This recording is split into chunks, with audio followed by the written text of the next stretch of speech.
Welcome back to the lovely Bygone Keep, where our team of holy people of different walks of life are currently trying to make way into the aforementioned keep. I will kick it off to the one, the only, Maya Papaya. I thought I have a feeling you were going to pick me. Hi, I'm Maya. The art behind me is done by Nirmaya. It is a P crew. It's pretty great. I play, or rather this art represents the monk, half-elven, named Mauricio, who is sort of a paranormal investigator. And part of the reason she's a monk is to just kind of steel her mind enough to ward off the influences of all the things she is so highly sensitive to. Yeah, I don't really have a whole lot to say. Other than it's been quite an adventure so far, and I think she's glad that her companions turned out to be competent and are done throwing knives at each other. So that's great. So I'm gonna go ahead and pass it over to Kit. Hi, call me Kit. I am playing Coraline right there. Art done by Foozca, who for me is in that direction. Thank you again. I am my character is the aforementioned knife thrower, by the way. One of them. One of them. No. Coraline was the only one that threw a knife. The other one was stabbed. She is a cleric of Melil, a monk. Not a cleric, I'm sorry. A monk of Melil. So she serves a music inspiration guide. Last week, I think something really, really cool happened, and let's see what happens. Okay, Mr. Booty Master, please. Hi, I'm Joe. I'm the target of all these knives that people were throwing. That's true.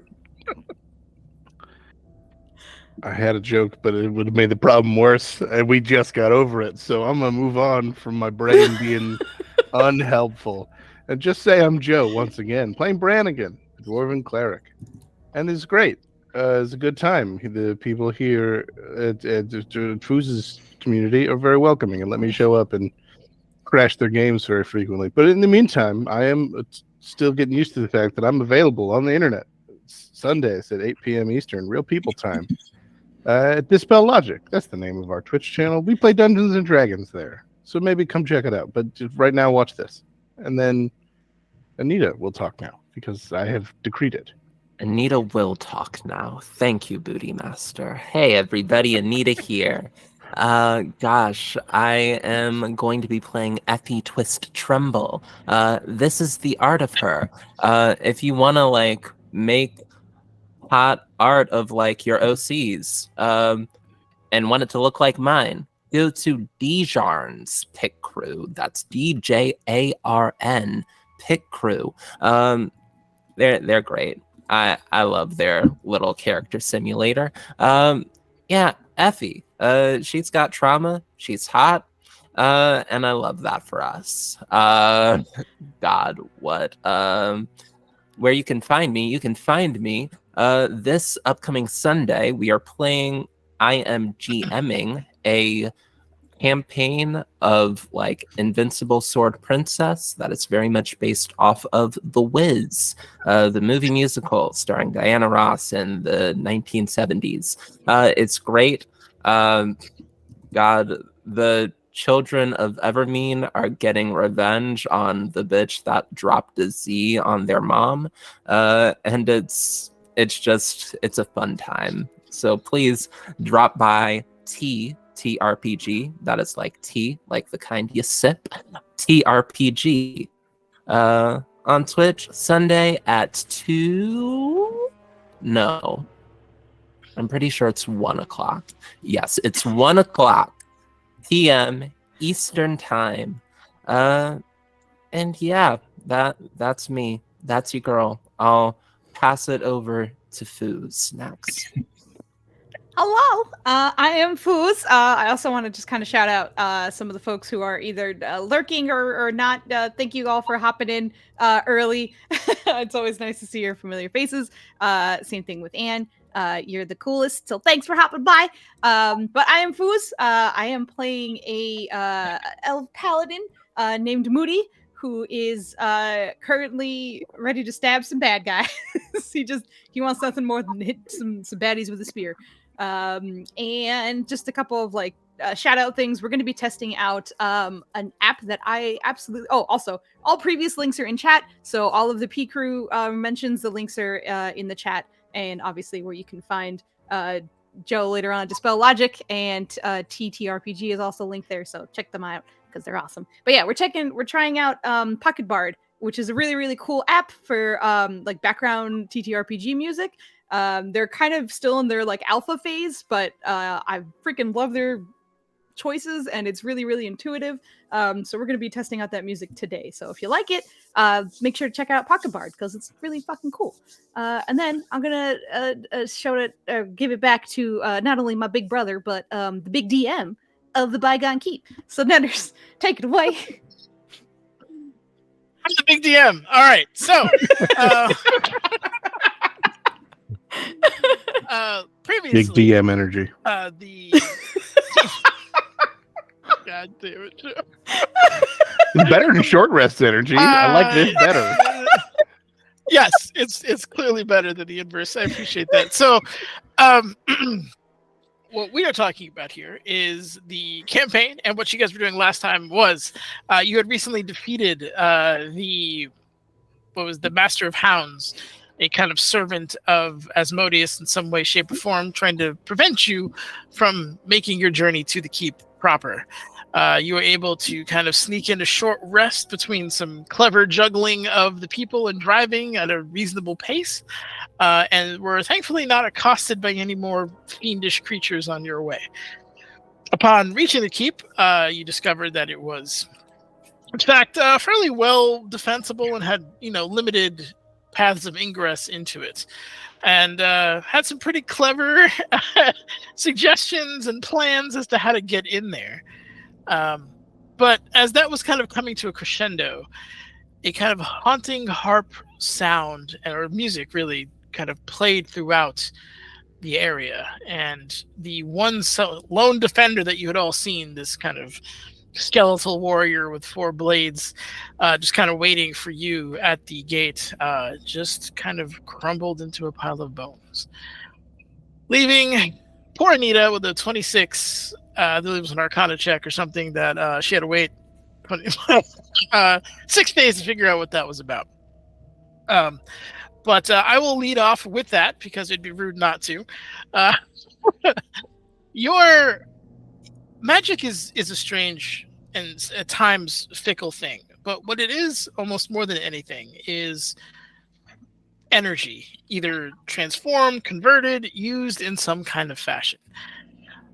As someone of your intelligence and knowledge of that knows that energies have frequencies and elements of resonance, and when things resonate at a similar frequency, or in some times an antithetical frequency, interesting things can happen. This particular melody, however, and its kind of haunting refrain, is remnant of one of Melil's. Is probably the best thing that you can piece together here. Where it came from, tough to say, but it is definitely one of the kind of melodies used in his worship and in some cases celebrations, depending on what the occasion is.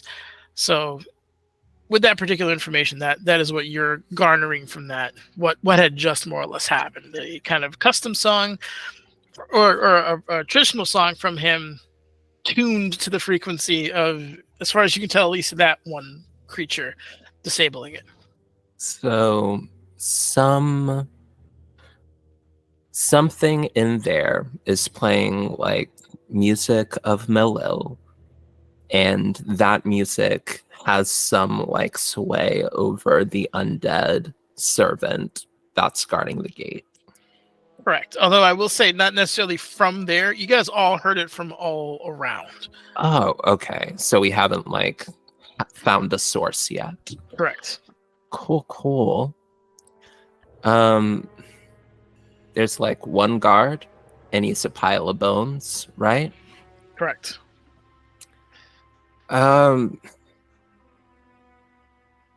don't think we're gonna have a better chance at like getting through this place unimpeded. The guard is a pile. I think that Effie's just gonna think to everybody with the mind link of Rory's telepathic bond. Now or never. And she's just gonna start dashing towards the entrance. Down the spooky corridor. Not checking for traps. Just dashing. And the wizard sprints into the cave. And the wizard Okay. leads the charge, sprinting into battle. Those of you This will be who great. are now watching the not fleeing, but the rapidly disappearing back of your wizard as she runs lone across the bridge. It is a long run. Just so you're aware, it's even if you were Usain Bolt, it's going to take you a good probably 20-30 seconds to get to the other side. That being said, Oh, how long is the thing? I thought you said it was like 100-ish feet. check. Yeah. So I have like 30-foot movement. If I dash, I should be able to get 60 feet in 6 seconds. I actually had a map of this, obviously, in case you guys had to fight. Also, I- regardless of how long it is, Moody is right beside her. Okay. Probably it's a few about steps 200 after, feet. because- I may have fibbed slightly on that. I apologize. As she is running, and anybody who is watching, as you pass it, you notice the bridge has kind of peaks on it every probably like 20 or so feet. You watch as like limbs kind of begin to animate and hands go to grab, but as the music kind of plays through its notes, they come and then they just kind of all fall to pieces. So you watch as she's running and they kind of animate and then just de-animate almost like within a few seconds, just enough to show you what would have essentially happened if this song was not playing.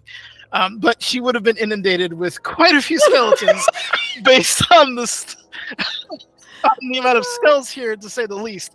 And Moody, for you who are running near, I mean, I imagine you had to catch up a little bit, so you're seeing this in Right. real time as they're coming through, and then, your fight or flight response obviously being triggered.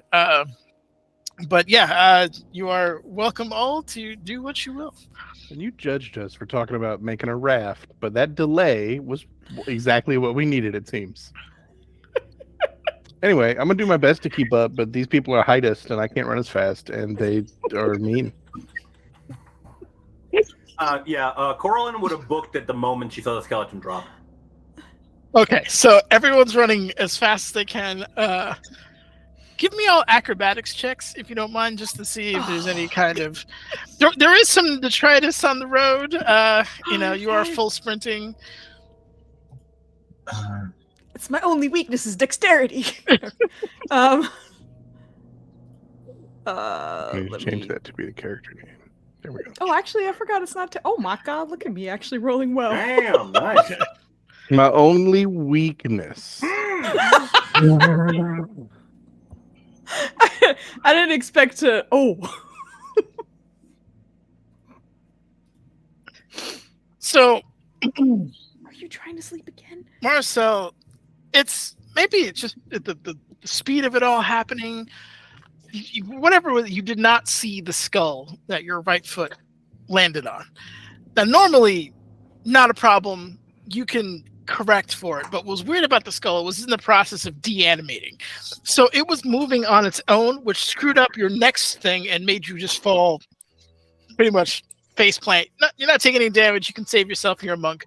But you were 100% face planted. Now, unfortunately for you, dwarf behind you did not see you basically eat shit and then tripped over you and then rolled a little bit because he's a little more round and more suited to roll, and is now on his back, looking straight up, with you kind of on your face, the two of them down. Anyone who was within range would have definitely heard the smack of the monk hitting the ground. You definitely would have heard the pots and pans being bowled an extra 10 feet after that. So that's essentially what's happening here. But the rest of you are proceeding at a good clip and don't have any logistical issues running.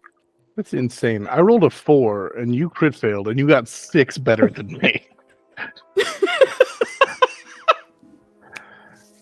Oh my god. Sometimes you have a dump stat. All right. I'm gonna How far down up. was this? Were they like I'm going to say those of you who ran off first probably have a good 15, 20 foot head start. And since this is just the entryway, I'd say they're maybe 30 feet in, Okay. All right, so it's pretty early in the It's pretty early in the run. Yeah, absolutely. Okay. I'm I think climb he's just up gonna to look my over his feet. shoulder to see their reactions. I'm gonna climb up to my feet and kick skulls out of my way angrily. Maybe step on one just to break it. Sounds good. Crush the skull. See, Effie's got a 7 passive perception, and we got the super stealthy mode going right now, so I'm pretty sure Effie just doesn't recognize that something is wrong. And it's just gonna keep running. Moody's All definitely slowing down. Corlin, are you, because you were running with us, are you slowed down for them at all? Yeah, she would be kind of shocked, like, what just happened? Yeah, you just see your teammates laid out. Oh, now you see the dwarf stomping his skull as he gets up out of frustration.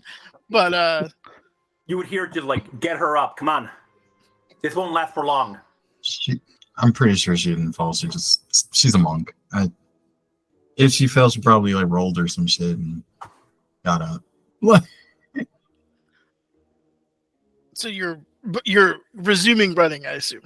Yeah. Also, Okay. why does this happen? Every time I have a character that's really good at a thing, this is Afro. I have learned, give yourself proficiencies in the things you plan on being bad at, because that's where you're going to roll 2s. And then if you want to be good at other stuff, be not proficient, and despite your +1 or less, you will crush it. That seems to be the ongoing theme around here. I have more than one story about my high-level wizard with his +13 failing Arcana check after Arcana check. But when we had to run from zombies, crit, 19, crit, 19, 18, 19. Ain't nobody could catch that old man. Athletics everywhere. Old Fizzman had a mean first step, man. He get around you quick. God's damned bones, get out of here. And then fucking just trundling along as a dwarf does. All right, so that is the first round. I'm going to say, Corlin, if you turned around to observe, you did obviously slow down. So did Moody. So the wizard is once again back in the lead. I'm going to ask for one more acrobatics check just to see how if you guys finish strong. It's not a high bar. You guys rolled a 2 and a natural 1. Okay. So, we're just talking running. You're a monk. You're fine. Except for me. I'm the one. You rolled a 1, though. Oh, shit. We all set. Corlin, if you want, you can catch the wizard. Little slipstream action. You're in your stride.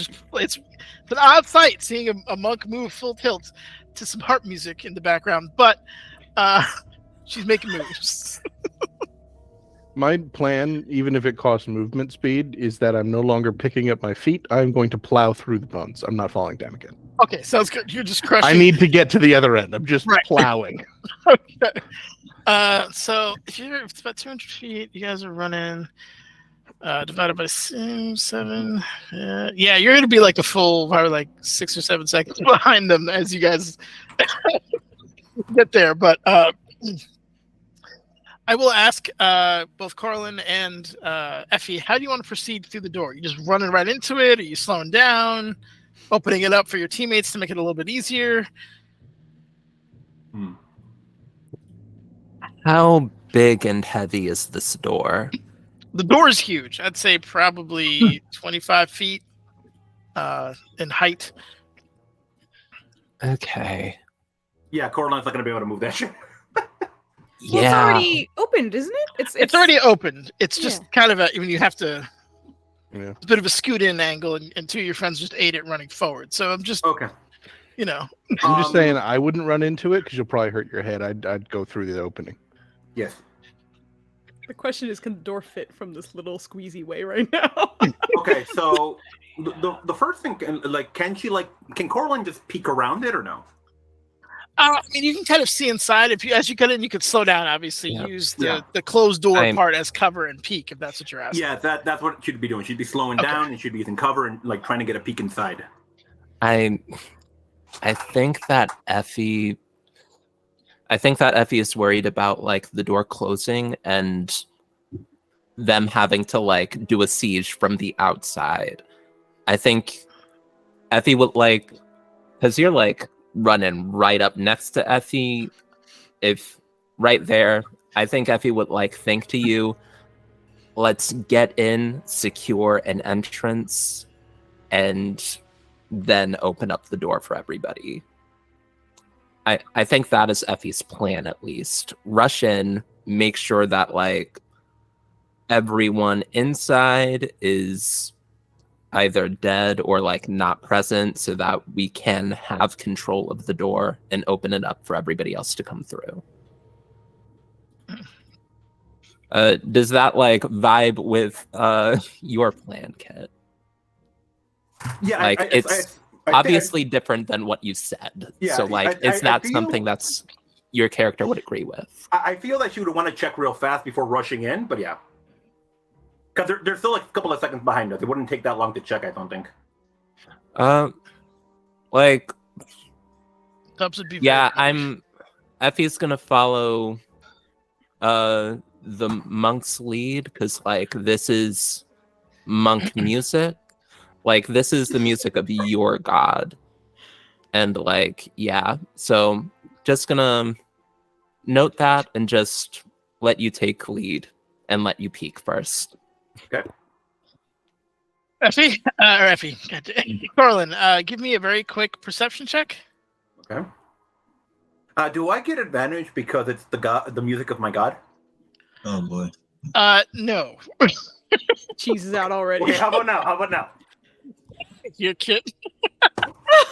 Okay. Okay, let's do this. Perception. 19. Okay. You get to the door and immediately kind of carefully clear the corners, and that's why Dubs would be very proud of you. I don't do that in games, by the way. I'm fucking dumb. Trust me, I know. But anyway, you clear the corners, and you catch what looks like 3 different spirits that have a similar kind of militaristic garb to the now pile of bones behind you, steeping underneath the doors. There's 2 doors. One is kind of like you can see this. It's a rounded structure that like is built into this kind of foyer here, and it clearly goes up the tower. The other one is a main set of doors that go further into the keep. So you have an option of going up or straight. Outside of that, you don't see anything else. And there's 3 ghosts are doing what? I'm sorry? 3 ghosts just kind of like wisp themselves underneath the doorways of those. 2 through the main door, 1 through the one going up. So they just left the room. Yes, exactly. Okay. They left. They're being spooky ghosts and left. Yeah. She would relay this to everyone and just give a general question of what do? Did she say it like that? No. Oh. That would be pretty interesting. Yeah, I think Effie is right behind you, sort of like catching breath after that like 200-foot sprint, and is just going to say, let's hang out in this like lobby area until everybody gets in. We'll close the door after us, make sure it's locked so that multiple sword guy doesn't get like doesn't reassemble, and we'll investigate from here. Yeah, I think Effie's more like worried about like Effie was more worried about like them locking the outer doors and then just like sniping us with crossbows and siege stuff as we try to attempt to break through the walls. But now that that's not happening, I think she just wants to like get in, make camp, figure out where to next. Okay. No, you just get a nod and she'd like run in. Like, come on, let's go. Yeah, and I think Effie will just like take stance at the bottom of the stairs and just like have a dagger out and just keep lookout for anything suspicious. Sounds good. And wait for everybody to come through. Okay. I would say Moody, you're probably next of the group. How would you like to approach this? As he's going over the pile of bones, is there a weapon in that pile? Or There's four. There's 4 weapons. 4 swords, correct. 4 swords. Are they regular size swords, or are they like big swords? They are probably a little thicker and heavier than most people would probably prefer for that particular size. In addition, they all kind of similar to the art there. All of them, if they're out of the sheath, you do see like a bit of a blue glow coming from the blades. Interesting. All right, and he was like in the doorway, right, or like close? He was to standing basically in your guys' way. You'd have to go through him to Okay. get into there. So he's a pile of bones in front of it with his swords. Okay. Moody is just gonna like after hearing what Effie was saying, which is like let's close the door and such. He's gonna try and like stop at the doorway and like throw them all in the room that we're going into. Just be like, Throw the if he swords gets in back there. up. Yeah, exactly. If he gets back Okay. up, at least he won't have his swords. Okay. But he's gonna head in right after that. Gotcha. Just give me you literally just throwing these bitches in there. You're taking them out of the sheath. I'm just checking just them. hucking some sheath swords and all. in there. Sheath and all. Sheath Okay. and all. I'm not like taking out the sword and throwing it in. It's just as is. Oh get my it in God. that bitch. See 4 blades unsheathed come flying into the door. All right, so I'm For gonna some say reason, the you're sheath just come kind of after. lobbing them in. You've handled Yeah, weapons yeah. before. I'm not gonna make you roll. That's not a big deal. You're just Yeah. getting stuff in there at the moment, and you're handling it by the sheath. That's fine. Yes. So you guys do hear the clattering of lightly lobbed blades that are being thrown into this particular room. Then we'll hop in after. You would hear, did you just steal from the dead? Yes, he's undead. He's kind of not the dead. I'm not grave robbing here, but even if so, look, listen, it's fine. He's just gonna wait for the rest of the team. All right. I believe just out of leg length, that leaves. Trying not to upset Maya. It's not Murray. It's The pause was palpable. Murray. It's so bad. Mauricio. It's like You can Murray with an I at the Marie. I can do Marie. Mauricio. Marie, you're in. No. Oh my god. You're also muted, girl. You're still muted. You stay Oh, it's muted. Bubba. Hello, kitty. Oh, cat. Insomnia. Maya the muted. Yep. You're I think still it's a muted. protest mute Yeah, I know, right? until you get the name Can't right. say my character's name right, so fuck Yeah. you. You have to sit on that and get the name right. There you We're go. gonna be here all night. Correct.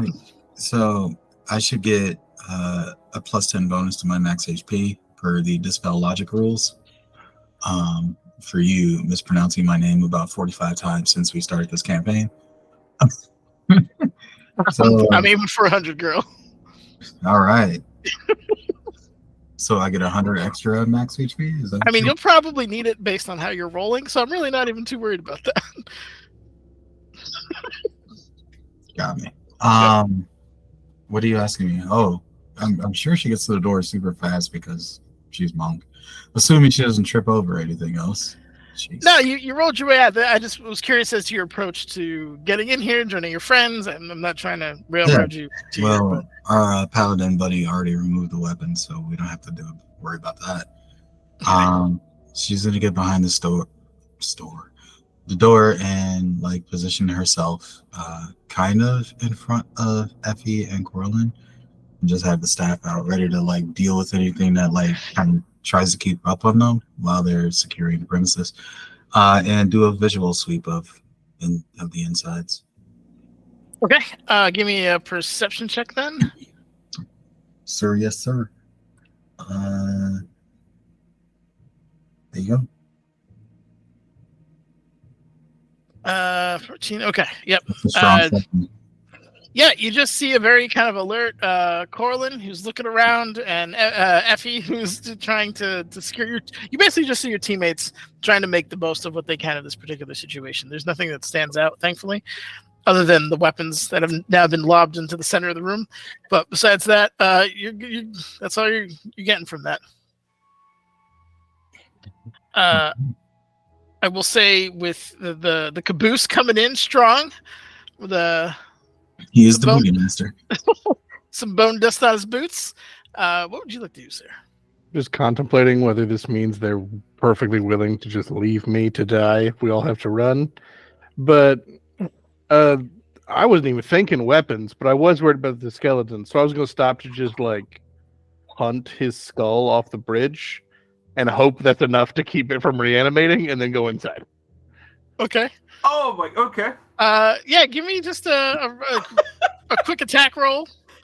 That's awesome. Just to Let's see go. how far you get this. Am I the only guy here that was afraid of touching the skeleton in case something happened? Apparently. Okay. You have no faith in your own My goddess. only What's attack going rolls on? and magic weapons. I'm gonna roll a strength save because that would be the appropriate bonuses. Oh. Ooh. Okay. And with that, you like a rugby player just boot this thing clean off the head. It just goes end over end. Oh, I will say, you've booted. You've obviously stomped the skull. This one seems a little more robust than the others. But given the strength of said boot, should have shattered something, but it didn't. But it does send it clean over this bridge, and you hear the hollow sound of a skull hitting a bone, hitting rocks, and pop, pop, pop, and then a kerplunk as it finally finds the very shallow moat, I guess, if you will, that goes around this keep. So That's now right. the whole country knows where we are. Well, I think they already did, but I'm gonna go inside and then I'm gonna shut this door behind me. All right. If you're gonna shut the door, I am gonna need a strength check because it is a big door. Moody's helping. But he's also helping. All right, so that you guys can roll at advantage or each individually, however you prefer.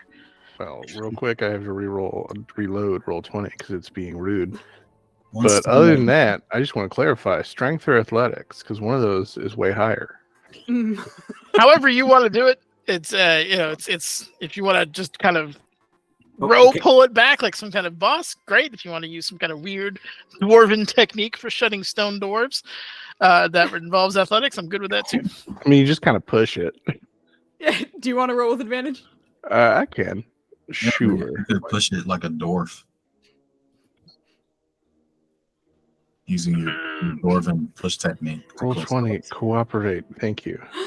If you roll 2 ones. Actually, while they're closing the door, is there something that can be used to bar it shut?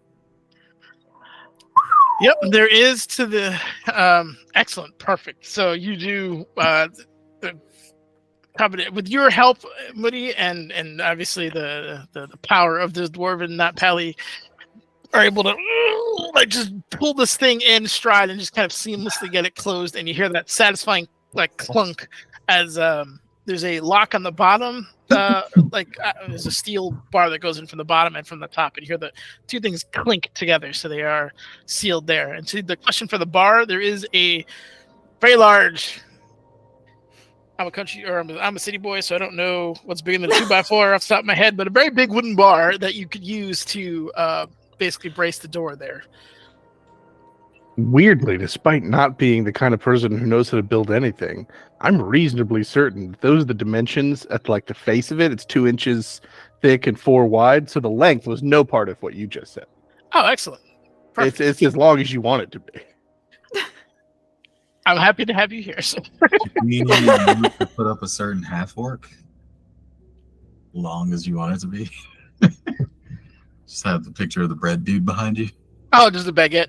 Yeah. Oh, he wasn't a half orc anyway. I was very confused. Yeah. So you, I'm assuming you get the door barred at this point. Yeah. Sure. Okay. Excellent. Barred That up. is not hard with 2 muscle-bound people in the front. That is not an issue at all. The door is locked, sealed at the moment with your lovely bar. It would take quite a bit to get that going. You are left in the foyer with that door in front of you and the other door that leads likely up a tower to a 2nd level. I'm gonna tighten my belt and then just. Was there a particular way we needed to go, or is one door as good as another? Because this one's right here. Yeah, I think that Effie will communicate to everybody that in the goddess 7-star vision that I was given, that she was given, she sort of got intel that there is an arcane battery somewhere in this place that its current occupants have apparently forgotten about. That should be our first stop to taking this keep. God said it would help us, and would actually turn to your expertise, Joe's character, who I definitely know the name of. That's how most people refer to him.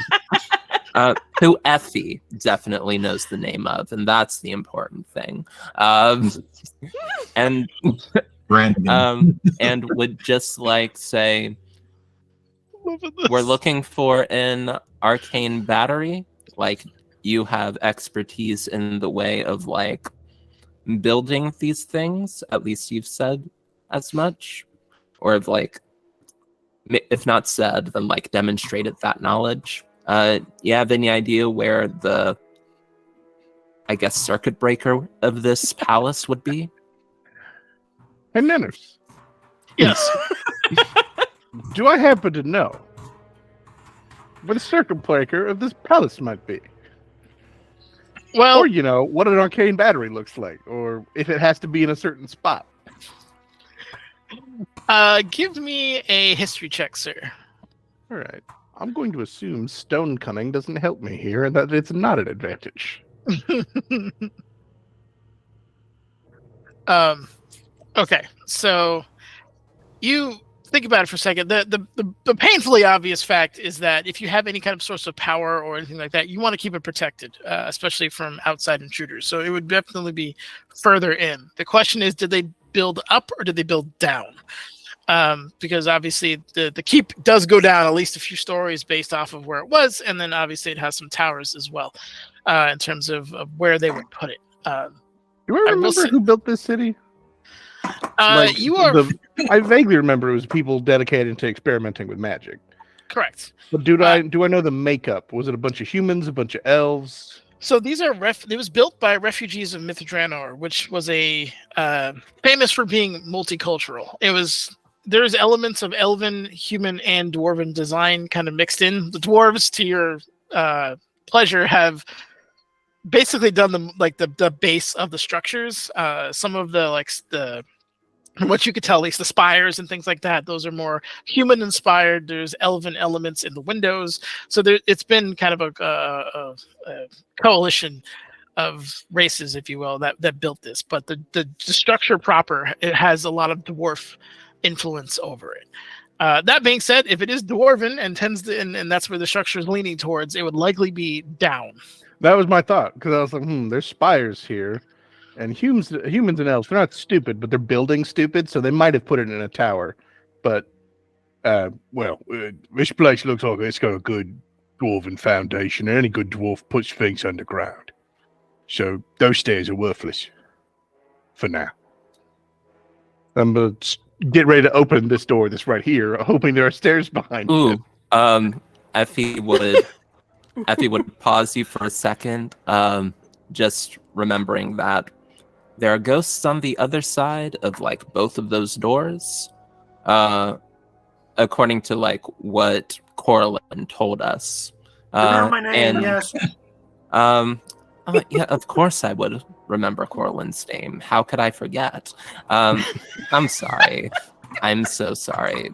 I know Joe's character's name is Brannigan. Like, and I'm having a silly goofy day today. But Effie's checking for traps. It's an enemy stronghold. Effie's checking for traps. Okay. All right. So, are you checking for physical traps? And if you are, do you have any thieves' tools or anything to like prod tiles, look for like, false things and locks and doors and stuff like that, or is this like a strictly visual inspection? Effie's got a mage hand. I'm pretty sure Effie has a mage hand. Let me look at my cantrips. Yes. Well, you got 2 mage hands. Effie does have a mage hand. Effie has a 3rd mage hand. That doesn't have to be attached to Effie's body. So Effie's going to use that one. And you're what? Are you feeling for? I guess where you start? Are you starting on the floor? Are you starting at the door? Where are you going with this? Just like floor, like ceiling, like places around the door, and then like tapping the door. It's going to like take a step back and open up the door with the mage hand. When the time comes. As she's doing this, Moody is just gonna kind of watch and kind of make a motion as if he's casting a spell, and his invisible mage hand will also be sweeping the area, like the same door that she's opening. Okay. I will say, because this is a dexterous thing, because you are trying to, I assume, not set off the traps, you're just prodding for something incongruous with the structure. So give me sleight of hand checks, the 2 of you, if you don't mind. Or you can do it at advantage, because even though she can't see it, or you can roll individually, however you guys want to approach this. That's you, girl. I can't use investigation. I can't investigate the door with my hand. It can't be. The nature of trap. If you had like a thieving background, like if you were like, that's super fair. Yeah, if you knew thieves can't, if you were in the zone, then yeah, you could say, okay, that tile looks a little off colored. But yeah, this is very much I'm checking. All right, advantage sleight of hand, baby. Ooh. Period. Let's go. Let's go. Hell yeah. Woo. My mage hand knows. As you're going through the no, you're good. Please celebrate. As you were checking the main door, you watch as your combined mage hands find a slight imperfection in the stonework, which up until now has been perfect. But as you kind of manipulate it, it is right at the threshold. Like as you would open the door and take your first step, there is a pressure plate right there.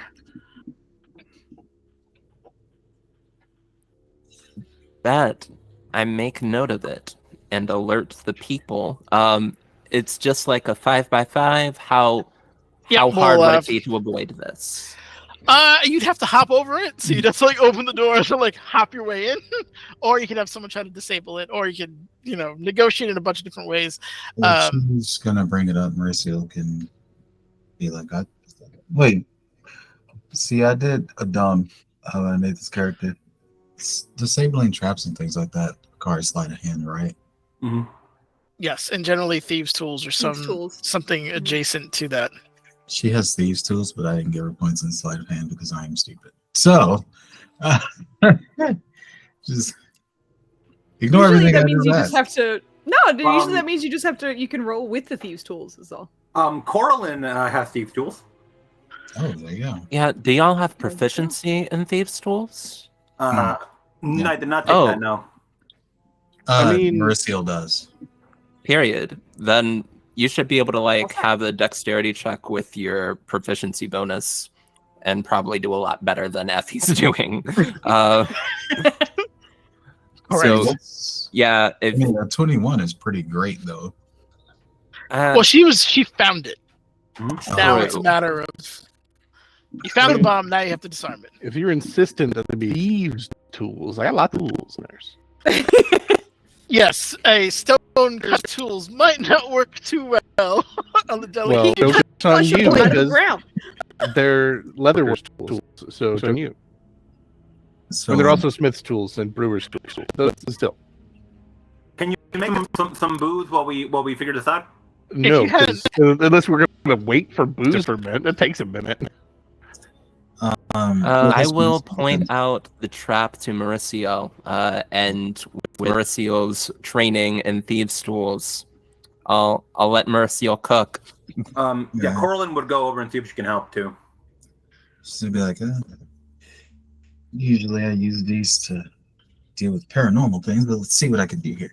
And just pulls out You're the disarming paranormal traps So what? or picking paranormal locks. It's a long story. Also, my brain is damaged today, so don't expect anything good out of me. So I'm rolling Dex plus proficiency. Correct. Correct. Okay. Can she roll at an advantage because Corlin's helping or no? What? Roland's helping. I didn't hear that. I'm sorry. If she is, Yeah, All if, right. everyone's up- And then oh, add four. I don't know how I Never missed mind. that. Then yes, please. Never mind. Yeah, add a 4 to that. So you got 20. Roll 24, again. baby! Roll again. See if you can get a crit. okay. Just saying, if we left this to Brannigan, the door would be open by now. Okay, never mind. I might have stepped on a pressure plate, but I could live probably. So the sum is 24 netters. 24. Okay. You can get this done. It is remarkably complex. You are seeing some of the elven ingenuity at work here. Estimate roughly 30 seconds or so for you to get this disarmed, actively working on it. Quick visual sweep of the room, make sure nothing else is going on before she starts on this. Yeah, Effie like thinks in your mind, we got your back, and we'll just have the dagger out and be looking for ghost threats or any kind of threats. Well, yeah, there's that. Mauricio's also going to, just before she gets started, since she's more sensitive to the paranormal shit, see if she can, sense anything around them, spot anything around them. Give me perception. Well, all right. So I don't know if you ever worked on anything delicate like that, but if you're gonna leave it, you'd have to basically reset into it. You know what I mean? Like you're in the bomb situation. I can pull you out, but then you got to roll to get back into it. All right, never mind. What do you need me to roll to disarm this thing? Okay, got it. So all right. Everyone else is on alert. I don't think I had anything. Okay, yeah, we're good. Yeah, you got your 30 seconds. Which is what? Can Effie use Eyes of the Grave at this point? See if there are any undead around. Let me click on Eyes of the Grave to tell the people what's what. As you're doing that, through the mind link, Moody says, "Don't be alarmed, but we definitely have company." And since I can see it with my blind sight, Nenners, I'm going to make 2 attacks on whatever I am sensing. Okay. Give me some attack rolls. Okay! Do I get advantage because it doesn't know I'm dope? I don't know. I'll give you advantage on the first one, but once that thing goes out, all bets are off. It knows. I'll fucking take it. The I gig will is up. take it. That was a Don't- 1 and a 2, guys. That was a 1 and a 2. Don't be alarmed, and then you just take out your sword and start swinging. Spear. Don't be It's a alarmed, spear. guys. It's a spear. Yeah. Okay. So hold Don't on be one alarmed, second. guys. I'm gonna attack the air. Okay. Good. That's better. Also, because he has the ether spear, it almost looks like he's just kind of facing forward as he's attacking, but the spear is reappearing. The spear head, at least, is a spear reappearing wherever that is. And then I think, was saying it was near the swords, so I imagine that something is moving over there, and 2 little spear pokes come out. You watch as Moody apparently attacks the air, but as the second one goes through, you watch the head of its spear glow as it makes contact with now a spirit that is apparating, and you see his hand reaching. It's like a foot away from one of the blades, trying to, but it's also trying to dodge at the same time. But you do clip him. Give me an attack roll, but the damage is primarily going to be whatever magic is attached to it. Okay. So do you want another attack roll, or did you just want Sorry, damage? attack roll, damage roll. I apologize. Okay. Damage. The good news is, Nunners, is all of my damage is magic because my Perfect. spear does force damage. It does indeed. So with that, you watch and you look at this, and then it kind of begins to kind of float backwards. Give me you did your Eyes of the Grave. So you now see that one. And to your slight horror, I guess, if you're doing a 360, I imagine, once you get that going, there are hands that are creeping under the door and towards your monk friend at the moment. Cool. Very cool. Very hip. Very fun. Yeah. Gosh, how many hands do I see? Thankfully, just a pair of hands. 2 hands. A matching pair of hands, to be specific. Of ghostly, kind of ethereal. With your sight, they glow kind of like this dull green as they're coming forward. Within eye line, 60 feet of me, those 2 hands and that one spirit. That is correct. Everyone that I see. Currently in that room, yes. Okay. But I alert the party and say, yeah, we kind of should be a little bit worried. We should be a little bit alarmed. Can I move equidistant between Swords Ghost and Door Ghost? Yes, you can kind of it'll be a tight fit with Moody or I mean, I just need them. I don't necessarily need to Katya, be between them. I just don't have a dimension. Are they both within 30 feet all of right. me? Yeah, hold on. I did not intend on you guys to do what you did, so I didn't necessarily have a map for this, so I'll use the map that you kind of skipped in lieu of it for now. We're ready. Because there's not a lot of stone foyeres out here, and we'll just make do. Where the heck did I put it? There it is. Okay. So I'm going to say I have like a pile of swords I can throw on here. All right, we're just going to use Drakian. A couple of them, and that makes sense. Oh, the dimensions are terrible. Who's going to be pissed? Do you need It's a okay. break or something? See, it's probably not a bad idea to take a little break right now. We're about an hour in, right? So let's do that while I set this room up and see if we can get you going from there. Sounds good. So we gonna take a break, and we'll be back in 10 minutes? Let's say 10 minutes. It's 8:32. Let's be back at 8:42 to the best of our ability. See you at 8:45, everybody. Bye.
I'm being harassed. Somebody help me.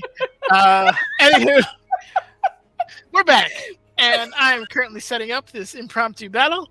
One of the best and worst things about having a cool crew like this is sometimes they do stuff you don't expect, and you may or may not get caught with your pants down. So this is one of those situations that I'm currently trying to work through. I think I have everybody now on the screen. So these guys obviously don't have their swords yet. Don't be too worried. You're going to have to probably zoom in a little bit. But you might want to copy paste us from the other map because I can't move my guy. Same. We don't have all of our Oh, stats. did I archive that map? I think I did because I didn't think you guys were going to walk out. Hold on. Yeah, 100% archive that bitch. It was.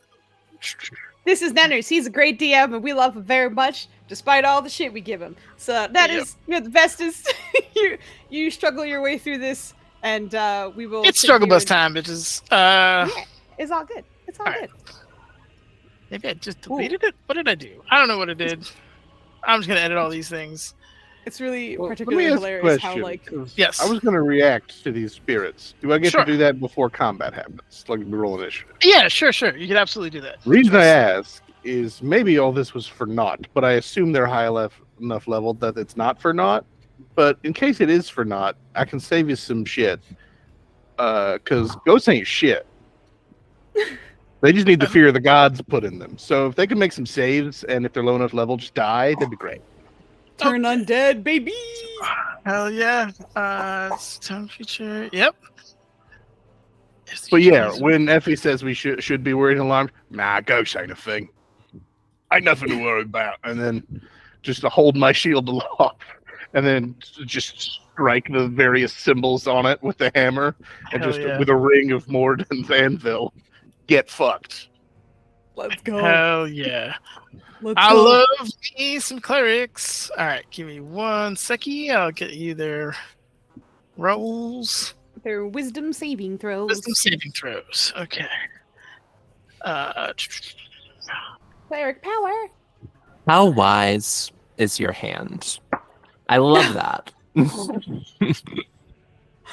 Oh my god. So they flee. You watch as the hands from underneath the door just kind of immediately retract. They don't turn I to don't- ash, I don't know. though? They no, unfortunately they do not die instantly. But you you do sure? watch. Let me just double check the reading here. Are you sure they're not below CR half? Because I'm only half a cleric. Yeah, I'm pretty sure. I didn't expect anything to dust, but it'd been nice. There was like a sentence I missed in there. I was like, did I fuck up? No. So the hands kind of retract almost instantly, and I will give I will say Moody and Effie, if you guys want to make attacks, as this one is fleeing as fast as it can. You guys have opportunity attacks. I feel like Effie knows enough about cleric stuff that Effie knows to like let them go and run away, because like I'm pretty sure it breaks the effects if you hit them. I'm pretty sure. Nah. I was reading it again. I think the cleric one is a no. The paladin one, yes, definitely. But I think this cleric one If doesn't they say fail, anything they about just- breaking it. Get out. It's turned for 1 minute or until it takes any damage. Where is that? Oh, never mind. Where is Yep, that? there it is Last- at the top. last- I see it. Right End there. of I first see it. paragraph. That's No, there. you're right. You're right. You're right. What if it Nanners. didn't say Yeah. that though? What if? Like in a world where it didn't say that. I got the wizard energy. You can't If you trick can- me, Nanners. Ready. I know how to read. Anita all day. I love it. If you could roll a persuasion check against Jeremy Crawford in real time, then I'll make it happen, my man. But Hold on. Oh, let me just Until pull this then. out. Go JC. See, Jesus. turn him dead as whack, yo. Yeah. But no, then he'll refrain as well. Okay. All trained holy men decide to leave the two creatures as they flee off. And this one just goes, it does what it did before. I guess Corlin's probably the only one who saw it initially, but those of you who are now seeing Invis or Undead or whatnot are now watching him slide under the door. And your Eyes of the Grave, does that persist? You know the location of an undead within 60 feet of you and behind that isn't behind cover. Okay, damn. So yeah, it fades off at that point. You're muted, girl. Oh, my Anybody sound that's died. in this room with us, I can see. But like, Yep. if people are fleeing, I'm out of luck. Okay. So you are undead free in this room. I will say it was probably like 5-10 seconds tops of this little excursion between you guys using like 1 round stuff. So you have another couple of rounds essentially. But your fear lasts a minute, I believe, if I read that correctly. It is 1 minute. Excellent. So I will say, without any further, unless somebody wants to do something in the next 10 or 20 seconds, your monk does successfully disarm the trap and gets it. You hear the clunk, and you can actually remove the plate if you want, or just like remove the trap elements, however you want to do it. But the trap, there's a trigger mechanism on what looks like some it's a glass, a very fragile, thin glass container that has some kind of gas in it. What's weird about the gas is it's moving on its own. It's not inert. It seems to be roiling within there. It's like it's a light bluish kind of gas. I mean, I think that's what gas does. No, it moves around. Not really. If it's within a It'll settle. container, it and there's nothing else in there. It settles. Okay. Yeah. All of this, and if I Unless opened it's the door, agitated by pressure or temperature or something like that, gas will stay. it probably would have been poison, which I have advantage against and resistance to. All you freaking about making smart decisions for nothing. In that gas. Anyway, You're welcome for saving you those hit points, Brannigan. like 6 No of them, problem. tops. No problem. Wow. 6 of them. I'm happy to do. Well, if the trap is disarmed, I'm gonna open the door, and as my shield cools, like it wasn't actually hot to the touch, but it looked freshly forged. That is the effect of Turn Undead, because why not? And I'm gonna open the door and immediately throw my hammer, because if there's anything behind the door, it needs to be hit with a hammer. There's nobody on that side of the door that I'm worried about. Oh, you're not even looking. You're just throwing the hammer. Are you It going comes dead? back to my hand. There's no downside. Okay. How far can you throw the hammer? 120 feet with disadvantage. I'm sorry. Nope. That was when we were doing the thing with the chase that doubled ranges. Yeah. 2060. Okay. I was like, what? So my As second I question said it. is, are you even looking, or is it just like door open? I'm already mid swing. Like we call it in the shooting world. Basically, Yes, I'm moving let's through the go! door right. with a hammer. In the FPS world, this is called pre-firing. You're firing your gun before you open the door. So anyway, you are throwing your hammer as the door gets opened, and those of you who are around him, and obviously the lovely cleric himself, can see that you've opened this into an opulent room. Kind of reddish, pinkish hues around, a very rich velvet carpet that kind of goes up and splits across 2 stairwells, and one magnificent draconic sculpture with a kind of draconoid, kind of humanoid holding a sword, just kind of noble and regal with a plaque beneath it. And you can't help but watch as that hammer goes end over end over end into it, shattering it. Give me a damage roll. Hell yeah. Um, Sorry, that's not the damage. I just had to roll an attack. So 23, unless it's a giant somehow, then it takes a little more, but 23 to just craters the center of this thing, where its chest is. The arm kind of breaks off. The stone sword begins to fall forward a little bit, which of course then shatters on the ground. If anyone has any kind of art appreciation or something to that effect, you can give me like an appraisal. But it was a loud crash. And let me get you guys over to the map that you're on now, or at least that you're looking into until you move through the foyer. But this You need 10 more minutes? it is well 10 He's minutes. ready. No, motherfucker, I was ready for. We took a 15-minute break for a 30-second combat. Yeah. I tried to do something, and then we were already in break. I was like, I'm just going to turn these bitches. We don't need a whole thing. Yeah, I do remember him being like, "Are they within 30 feet of me?" And then Denner's just like, "I need to make a map. I need to get a map." Yeah. This That's is cool. all right. Oh Sometimes my you do. god, look at that Anyway, That statue Oh was my obviously God. evil. So that statue is no longer intact. And, Ooh, yeah. this is beautiful. Yeah. Well, it was. Yeah, I think that Effie is going to mage hand the vial of poison up and into her pack. And is just gonna like look at Brannigan and think like, all right, that ghost shed and the hammer, very impressive. Also, this place is holy to Mistra.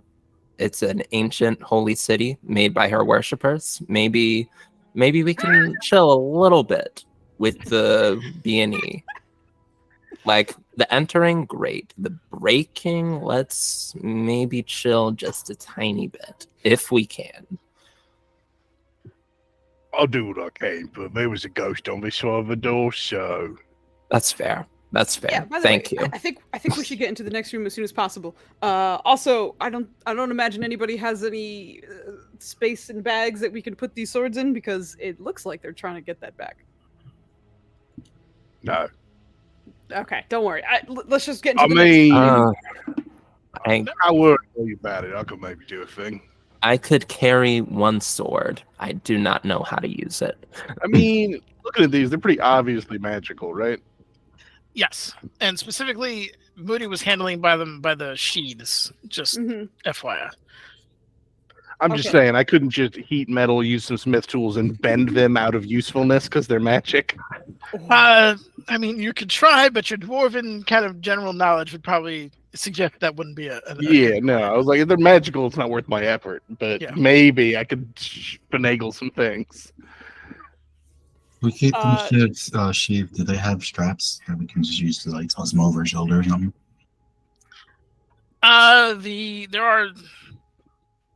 They would be. Just to save you some time, I was actually just going to take out some hemp and rope and tie them all together and then just like drag them from room to room if necessary. But like, just like crudely tie them together so we could just move them. Okay. They would be That's- part of like a sheath like belt combo, but yeah. Yeah, and that's fine. Yeah, That's- I feel like adventurers have belt loops. Even my mini Yeah. skirted adventurer. So I'll add it to the belt loop. I'll add one sword to the belt loop. I'm a Okay. wizard. I don't know how to use swords. But Roll me a d4, please. oh boy. Okay. It's a good scare. That can only be good things. Anita, I'm this is rolling what on you get for like talking mad shit to Nenners today. I'm rolling on a table of Just tracking good which things, sword is right? going where. That's all. Yeah, Awesome. Okay. Yeah, you got- sword it's a number D4 3. of all good things that could happen to you. He's rolling to see which one gets the sword that punctures people for having the wrong blood type or some shit. We'll take it. All right, I guess we can just each take a sword then, so it's not dragging on the ground. I'll take a sword. Sure. No big deal. all right, Joe, roll me a 1d3. You make me type stuff. Get out of here. I'll take the last two if nobody wants to grab any, but That whatever one, works. Mercy will grab one of them. All right, so Okay. that one's going to you. I guess. And then you said the God, last two you wanted? That's the one Mercy for will me. grab one. Yeah, one for Okay. Moody, one for Mauricio. Give me a sec. This is you rolled the 1, so that goes. Yeah, I'll have Moody grab 4 then, because we didn't perfectly roll all the numbers. I'm doing a bubble sort, so next levels get shifted up. Yeah, Okay. and actually, as we like each grab a sword, I think Effie will think for a second and look to Corlin and be like, "Is this all right with you?"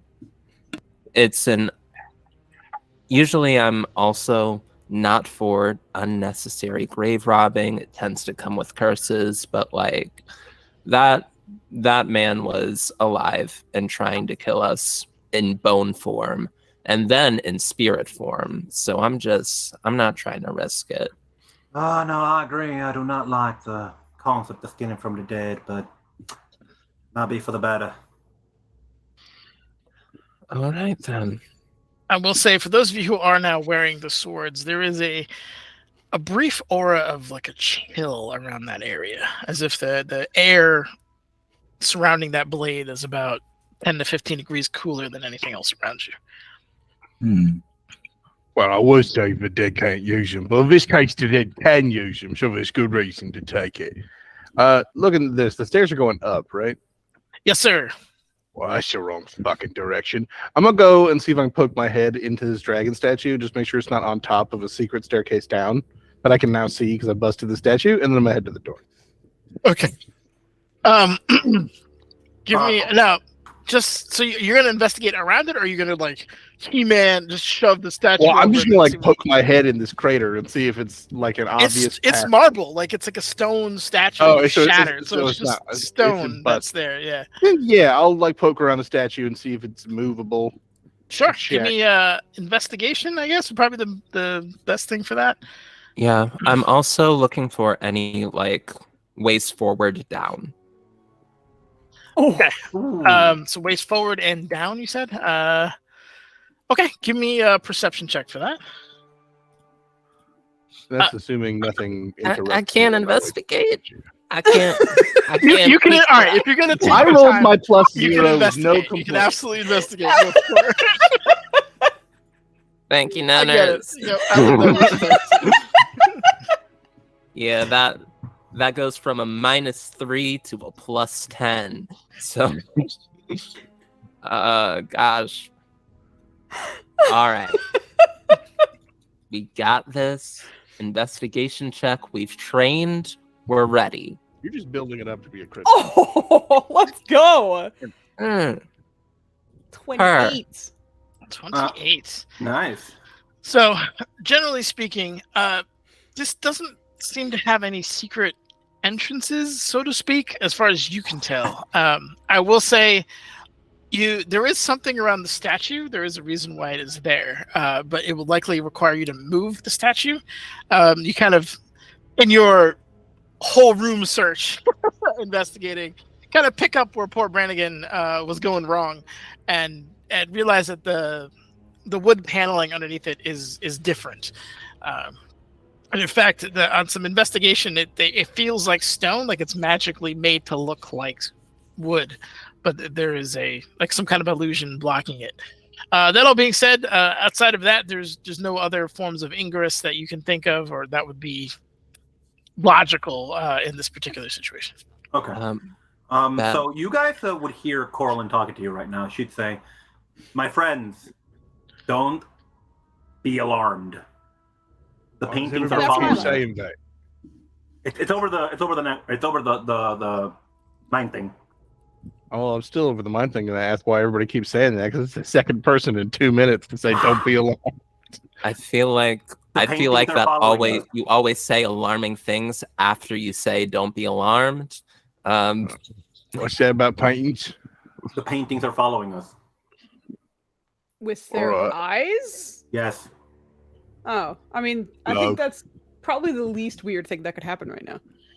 It means something. Either way, this statue's good and broke, but I guess we just head through the next door. There's a way down, it seems, or something beneath this statue. There's an illusion over it. We might need to move it instead of like crumble it. But also we should keep our somebody should be on moving statue duty. Somebody should be on keeping an eye on the paintings that are keeping an eye on us duty. Which way you want it moved? That way, or this way? Whatever way it can move. Just Alright, give it a couple jimmies. My gut instinct says towards this big door, so I'm gonna tighten my belt, throw my hammer to painting, mind your own damn business, and then I'm gonna push this painting. Statue. The painting. Okay, I was like, if there's a division of labor, then Moody's gonna go where attention is not needed and strength is instead. So he will head over and help with the statue. Okay. You know for a fact that this is a pretty fucking solid statue. You hit it flush with one of your with your hammer, and it is still standing despite the obvious damage it has taken. with Moody's help, it is capable of like being pushed over, but it is a high DC. This is a big old piece of stone, and you're not just trying to move it; you're trying to move the base. So you're trying to get the whole thing over. Oh, I was So- trying to slide it. I'm assuming there's an opening. Oh, you're trying to already. slide. Okay. Well, Unless give me- if one is easier than the other, but my gut's instinct Yeah. was to slide. Okay. Yeah, I very similar thought process. I will say once Effie pointed out to you what was going on with the statue, it's stone on stone, essentially. So it's a very friction heavy surface. The DC will be lower, but not that much lower. And you'll have to make several checks because you're gonna have to do like you know what I mean, to clear whatever you're trying to clear. All right. Does the painting stop watching me when I threw a hammer at it? You threw a hammer at which painting? Just this one. Just Okay. The darkness one. All right. sure. Give me an attack roll if you don't mind. Oh God. We're I gonna mean, get I fucked. demanded it mind its own damn business, so I'm hoping it listens. Oh my God. What a Um, thing to be written on. A natural Ooh. 20 on hitting a painting. You watch as your cleric winds back and throws yet another picture perfect like hammer throw as it goes end over end, right dead center mass of this painting. And it goes in like a ripple, like whoop, as it just the painting itself ripples as this hammer is now disappeared into it. What is the returning function of your hammer? Oh, that's a good question for things that I'll be honest, I did consider this when I threw the painting, but I was like, it's what my plan was, so I'm not gonna back out. Let's see. And those of you who are Phone watching, you copy. notice as like smoke begins to kind of swirl ever just, like, Immediately after the lazily attack, in the painting, and the hands kind of begin to move a little bit. immediately after the attack, the weapon flies back to your hand. Okay. Mm-hmm. All right.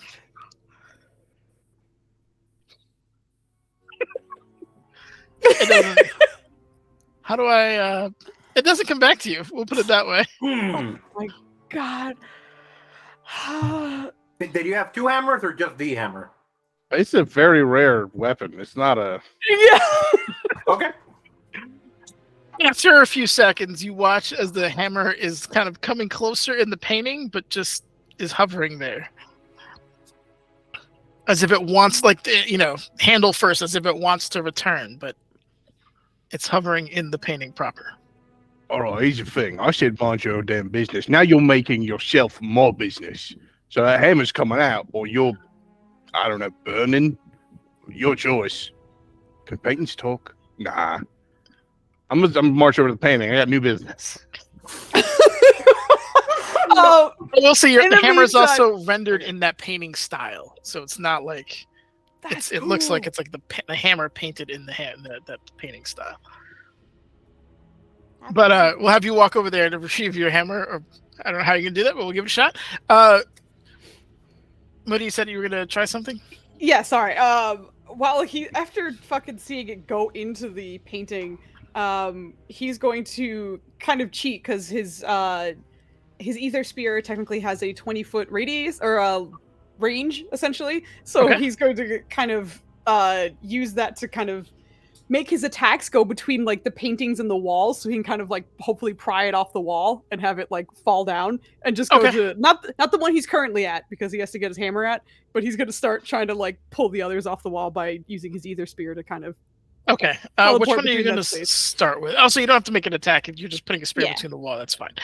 he's going to start with that left one Okay. because he threw his hammer in that one, so he's going to try and take care of that one. Okay. The knight Um, lady one? Okay. Yep. Sure. You get the spear behind it, and you just enough force to comfortably get a painting off the wall. Right, 5-10 Mhm. pounds should get this thing flying off. It does not move, like it doesn't even budge. It's like you can crowbar your spear if you want and give me a strength check to see if you can like pry this bitch off, but it is So, solid onto that wall. okay, well then he is going to instead use his bonus action to activate his ether spear once again and look into the ethereal plane. So within 60 feet of himself, radius, he can see within the ethereal plane. So he's just going to see if the paintings do anything when he does that. So after kind of like, shoving his spear into that space and it not moving, there's a second where he just kind of concentrates. And as his spear starts to glow, his eyes glow too, and he's just looking around. You immediately see the two figures in that painting are in the plane, but they are desiccated and their clothes kind of rotted away and just hanging threadbare in the absolute meaning of that word. And their whole bodies are almost like they've been exsanguinated and dehydrated, but holding that pose. But as you are looking into the plane, they begin to kind of creakily turn their heads towards you. And if anyone's looking at the painting, you're watching their heads in that painting turn towards Moody. He's going to take a second to look at the other paintings and see if they're within range. It seems kind of big, but I don't know how many paintings he can see within that 60-foot range. Let's see. So let's say you're here. He was by the statue, so like this one maybe, depending. Oh, okay, I see what you're saying. Yeah. So I guess just these two. Okay. Those are desiccated. This one in the ethereal plane is just in like a different set of clothing, but he looks very much alive and is kind of way more alert than the dead couple, unfortunately. Good. But is kind of looking and then like matches eyes with you and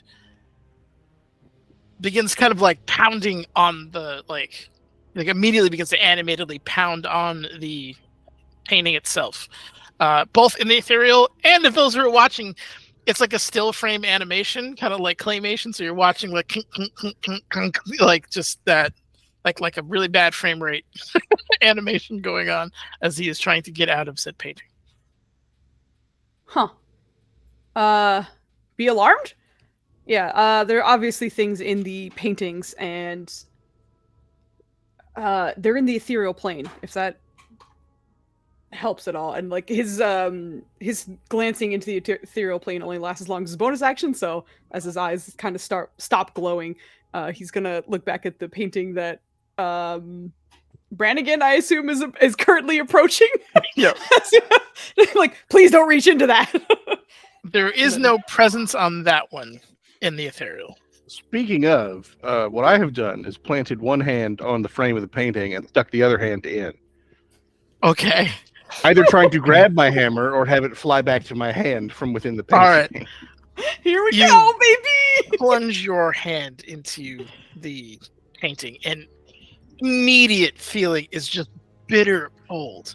And you're a big manly dwarf, and you don't really shunt at the fact that something's cold, but this gets even your attention as you're going in.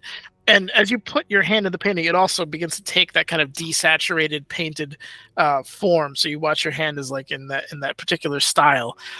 But your hammer is beginning to make its way back in, but it is slow. And you notice that everything you do in this painting realm is probably like a third speed of what you're actually trying to do. Like input lag, if you will, but within this particular genre. So you're like trying to grab it, and you'll get there as far as you can tell, but those creepy grabby hands are also moving towards you. So I don't know how this would go, but one of the things I wanted to have Mercy do when she arrived in this room, the painted started like looking around and stuff like that, was just kind of close her eyes and like attune and try to listen and see if I don't see or hear anything from these painting spirit things. I don't know if she can say anything, or like making requests, or asking you to read, like. You're not hearing anything from the spirits. Like from your understanding of your gift, if you will, whatever is here is either drowning it out, silencing it, or in a different plane or dimension. There's something actively blocking or silencing those voices. It's still eerily silent, as it has been since you've approached the keep. So, looking at this painting, like, what is their body language, especially the ones that seem to be trying to get out? Do they look like they're desperate, helpless? Like, what's the deal there? The one who's trying to get out, there's only one who's trying to get out, and it looks crazed. Wide eyes, like just panicked look of trying to get out. So not like a feral sort of thing, but more just like freaking out? As best as you could tell, it's still within an piece of art, so it's not like a one-to-one. There's an element of interpretation in there, but wide-eyed panic, desperation is the big words I would use to describe. If she looks deeper into that painting, does it look like it's being chased by anything? Nope, it's in a field with some flowers. Oh, that makes it even creepier. What's wrong with the flowers? The grass?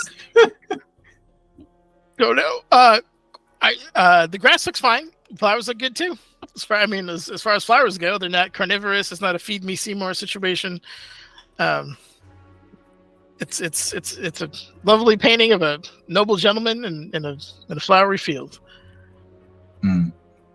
There's nothing bizarre about that thing's features, the person's features, other than the fact that they are currently penguin. reacting the way they are. No. Where the flowers I like? think. Yeah, I'll give you 1 second. Kid. Oh, okay. I just think Effie is gonna come up to Mauricio, and just say, "The Lady of Mysteries. The Lady of Magic is also the Lady of Mysteries, and there are magics that can trap a person within it. I know that is true. I don't, and that makes." And sort of like turns and looks at Brannigan, just like with a whole hand like inside, trying to like yank a hammer back. And we'll just say, which makes this all the more concerning. Do you want to free this person? I assume they are there for a reason. Yeah, I was trying to parse that out, just observing them and see what they're really about. Can I make some type of Arcana check to figure out what I know about like paintings that trap hammers and people? Give me an Arcana check for magical paintings. In the meantime, Brannigan, you're in a weird situation where the hands are going to get to you probably before the hammer does. That's fine. You can be a little shifty and like move around as best you can to make it hard for them. It will delay you getting the hammer, or you can just go straight for the hammer. I'm gonna get the hammer and just raw. Just know, if you touch me, I'm breaking fingers. I assume that the painting can't understand or care what I have to say. It's just disembodied arms and hands. I'm not sure they have the organs to hear have you. ears. But yeah, the 27 Arcana, however, there's magic is funny, and there's interesting ways of using art in a way and integrating it into those particular things. Some try to capture people's essences, like their personality, their smile, a laugh maybe of a lost loved one or something to that effect. Those are kind of on the like cantrip level of kind of enchantments. There are some higher ones where the paintings themselves become sentient. And on higher elements or levels, they can tie in different dimensions and can be a window into different dimensions. If you had to guess, and with a goddamn 27, the one that your cleric is pouring his hand into looks kind of like the Shadowfell.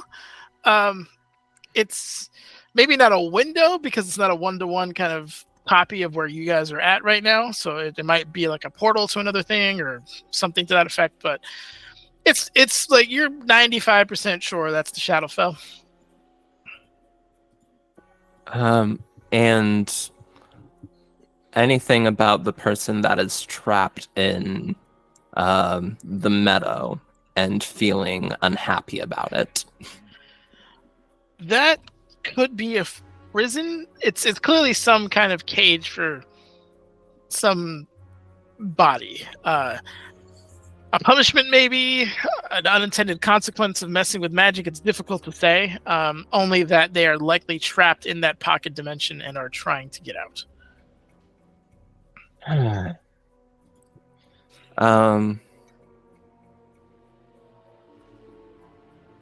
Like, I think, gosh. Do you have Yeah. any knowledge in like heraldry or like noble lines or anything like that? I got a history, sort of. I got a history proficiency. Okay, all right. Give me just a history check at disadvantage, just because it's kind of outside. There's a non-zero chance you can know this, but Yeah. it's definitely like I didn't take that class. I just heard one of my teammates bitching about it one day, and that stuck. Yeah. It's not a 1. The nobleman style in there. There's hints, like vague hints of like Waterdeep noble fashion. It's super out of touch, most likely, but you can tell like this is a place from which it evolved, or has been paid homage to in current fashion trends. All right.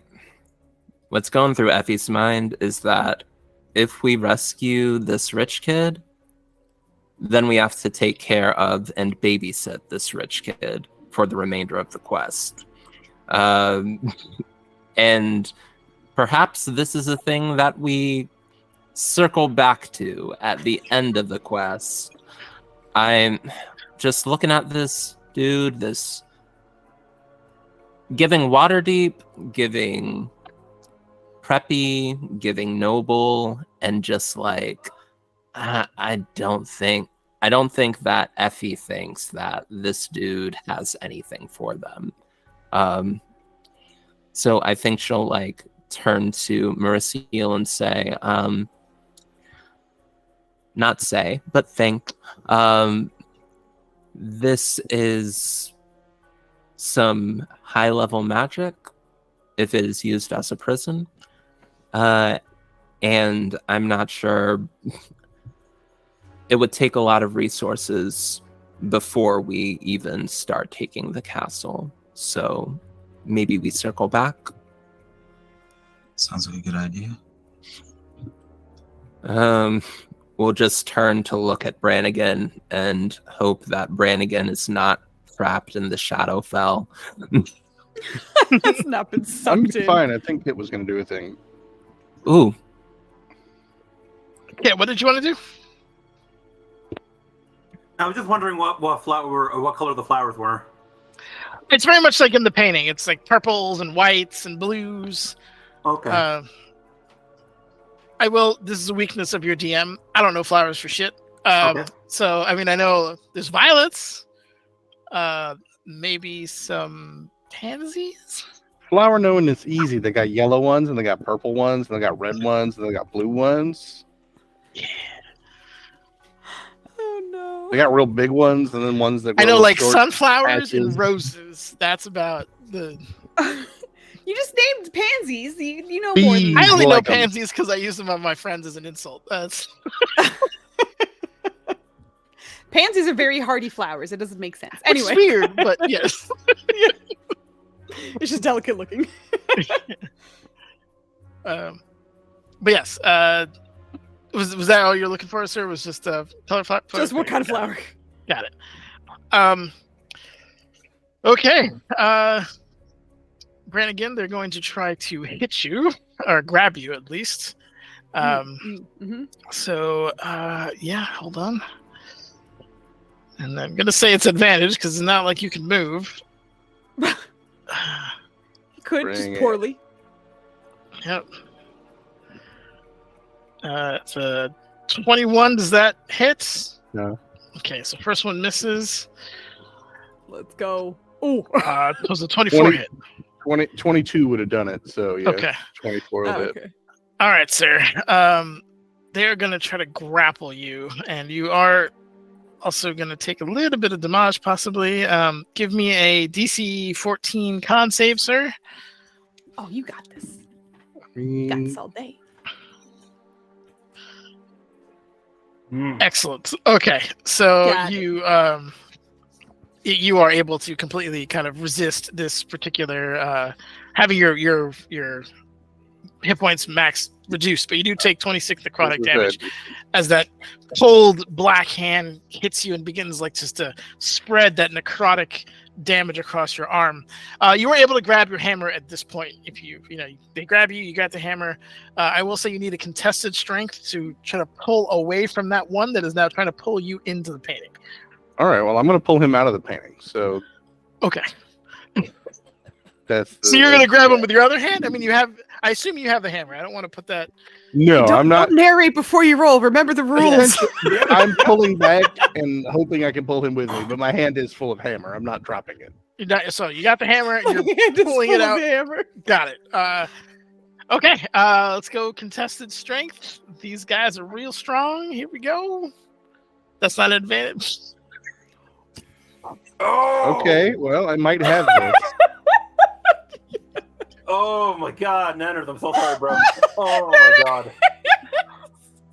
I was like, there's a chance they might touch the paintings. Maybe I'll be able to grab them.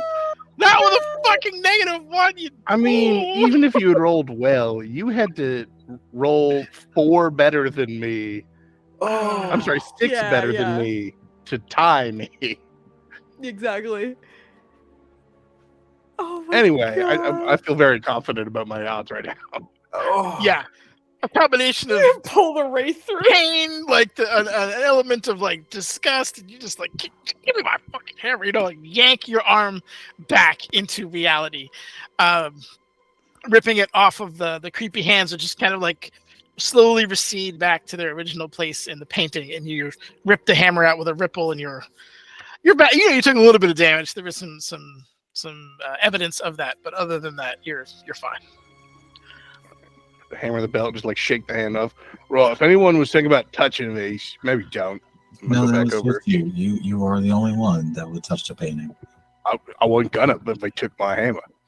Again, Stop throwing your hammer at everything, please. again, breaking and entering. This is a holy site of Mistra. I don't think that's holy. No, that looks rather unholy. Either way, hands to Can yourselves. we please at the move moment. this dragon statue? Oh my God, not my business if it's holy. Let's push this thing. Yeah, Moody will be there as well. Do Are we you had to sure roll you for want this? to throw your because we got hammer at distracted. anything else before we start? I don't float that idea, please. Let's go.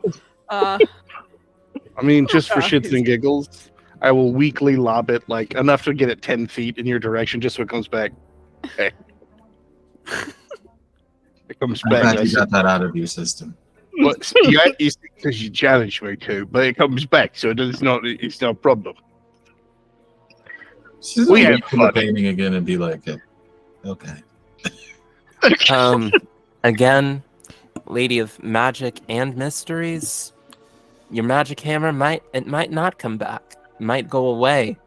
She's crafty like that. Let's just be careful. Just be careful about where we throw. To crafty hammers. goddesses of secrets and mysteries, if you want to not be trapped by devils, maybe don't take my hammer. I'm here to help. That's fair. I'm not I'm a- even. That's not even. Not that I'm That's fair. blaming you. A lot going on. I'm not one to question the gods per se, All right. but Since her staff is magical, would Mercia be able to, like, I don't know, add some kind of leverage to this whole stone statue pushing and tilting thing? I mean, you could add your strength. It won't break under strain if you want to add a roll to it. I got Sure. this. It'll be Tighten my belt. garbage. Are you ready for this garbage? Because I got some garbage. Girl, for you. I just rolled a 0 and a -1, so hit me with the garbage. You rolled a 1 and a 2, Nanners, which I did earlier today, so we're on the same page, baby. Yeah, but I'm rocking Forget most. that I also opened with a crit fail, and that's special. I know. Yeah. See, there you go. Look at that. You see that right there, Dennis? So do we just hear Merciel in the background going? So the two. Wait, did you roll? I didn't see yours. No, I was waiting. I haven't rolled yet either because Oh, I got okay, distracted was by hammer happening. stuff. Yeah, well, yeah, I figured you were distracted, but We're all I gonna think roll at you the would- same time. So give Okay. me those other two. We'll see how this goes. Just a flat strength. Flat strength. All right. or athletics, whichever. Oh, Yeah. well, hold I don't on. know, sorry. Sir. It is, That's you are different. pushing something, so you can Yeah. use All some right. athletic techniques. That 14 is really a 19. Okay, so And my 19. 9 becomes a 14. Okay. You guys have done better. Wait, are we Morph is using definitely athletics? anchoring this team. But you look now. Are you pushing? Are you like I'm tipping? Or pushing are you to slide. sliding? Hold on, Okay. if it's athletics, I got a whole 8, and that's strong. Okay, so that's 8. All right. There's at With a least one extra collective one. push, you're all kind of, and it's a little. Are you in the middle? Is the dwarf in the middle? Which side are you on? I was sure middle. Okay. I feel like he's on the right because he's probably closer to the painting that he threw his hammer. I'm all right. All right. So you did push it. I'd say like a good 10 feet, but it's skewed to the right. Like you can tell he was pushing harder. But you did. It's enough to clear what looks like the beginning of some kind of chest. It's a silver looking silver in creation chest with kind of gold filigree along the side, but it's sunken into the floor. And you see kind of the beginnings of it. You need to probably push another 10 feet to get access to it. Is there a possibility that this might be your arcane battery? I almost said spores, but I meant telepathy. Like it's possible that this is a fake chest that like is actually a ladder that goes down. Like, and anything's possible. It's Can you Mistra. detect me? It's unlikely. It's likely that this is like a store cache for treasure. At least that's what Effie is assuming right now. And treasure can be helpful if we have like a super magic wand that can shoot fireballs. That can help us. But like, wasn't an entrance like Effie was expecting, and you can tell that like Effie is a little disappointed in that. But whatever. Can you detect magic while we push this a little more? Not quickly. It would take 10 minutes for me to detect magic, and by that time, a lot more things would have time to sneak up on and attack us. I don't want to spend 10 minutes in here. All right. Let's just move it. And as I push, I'm gonna strain. Oh, I can't throw my hammer things, but fireballs would be fine to fling around with your wands and your heavy-ass statues. Thank you so much, Brannigan, for doing this heavy lifting for me. I appreciate it. Another round of rolls, please. Actually, Rumbling helps you move. On the last one, she's actually going to just start seeing if she can see any traps or anything underneath the statue, see if the chest is trapped. Sure. Give me a same. perception. Well, Also- time would have been an 18, but still.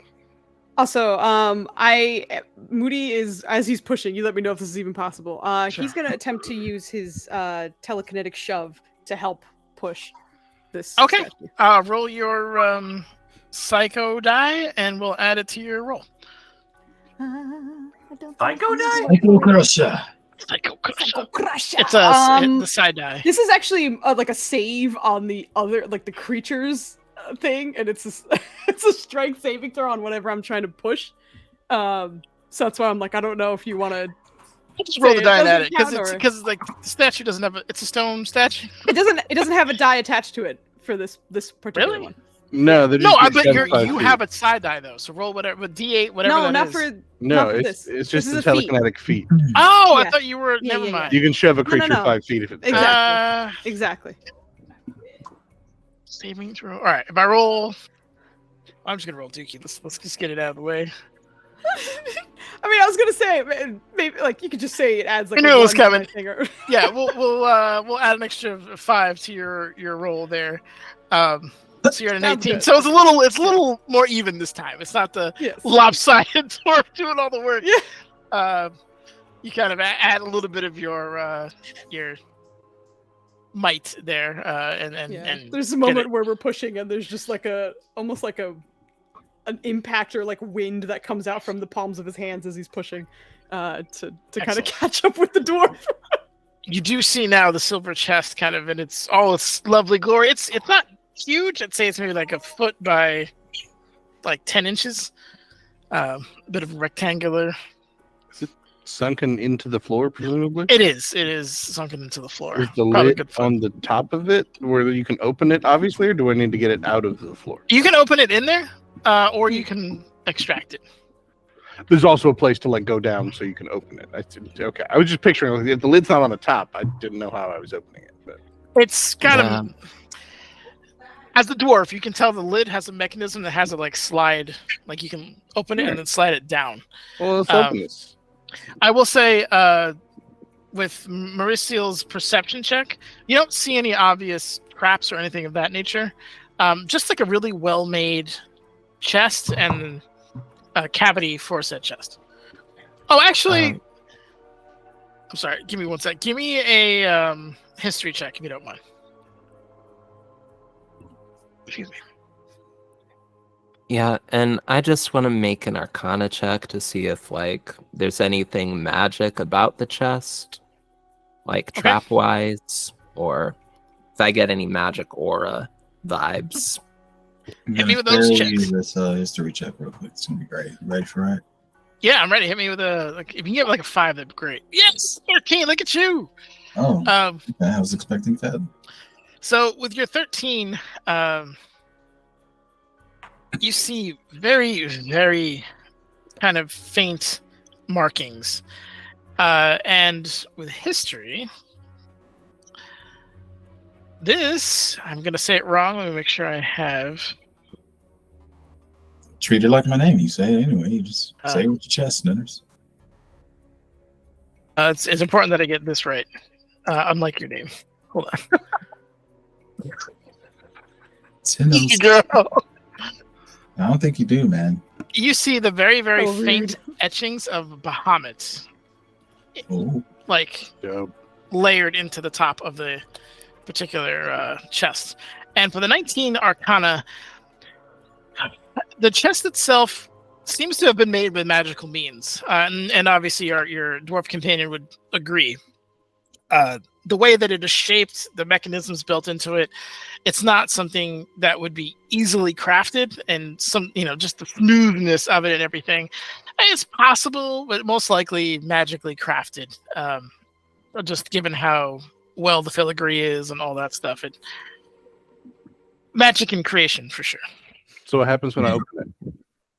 You're opening it. Oh yeah, Okay. I was committed before people started saying trap shit. I was like, oh, that's probably a good point. Oh, so you're just fucking opening. All right, so you No. undo the hatch, and one of the smoothest openings of a chest you've ever seen. It just kind of gently goes up and then slides down and reveals this pillowed key, which is just kind of sitting in the middle of it.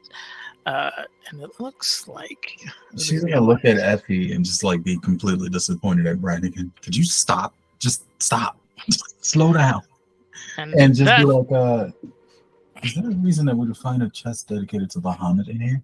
She's gonna look again at the statue's remains and be like, she expected it to be like related to the whole Dragoff thing, but like now she's giving that a second look. Why does this key look so evil, man?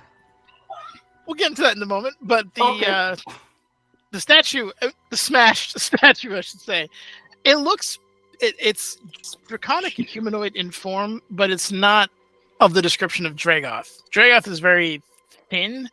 This has heavy kind of like dragonborn with wings kind of situation going on. Would be an accurate description. Okay. But yeah, that's the question she has for Effie. Is like, why would there be a chest dedicated to Bahamut in here? And obviously that key definitely Yeah, I think Effie, unless like Brannigan is closer, so unless Brannigan like makes a move for it, Well, it's Effie in would, my like, hand, but if you want to see it, I'll share. Oh, but it is in your hand. I Okay. immediately picked it up. Yeah, but you're Immediately welcome to it. You got it. Brannigan, I think Effie would be interested in it. I think Effie is more likely to like try the key of the door, like, and before like trying to break through the door with a hammer. So I feel like Effie would want it, but like, it's cool. It can stay with you. The key can stay with you. I mean, Effie will say. I have no interest in the key other than the fact that it opens the doors. So. Oh, bet. Brannigan, Effie can will you take it. whisper me your alignment, please? There you go. Did I write one down? I did. Okay. You asked specifically, so I did make sure to do so. Effie will take the key with the mage Wait, hold hand. on. Oh. Just in case you said It something. is in Brannigan's meaty hand right now. So Okay.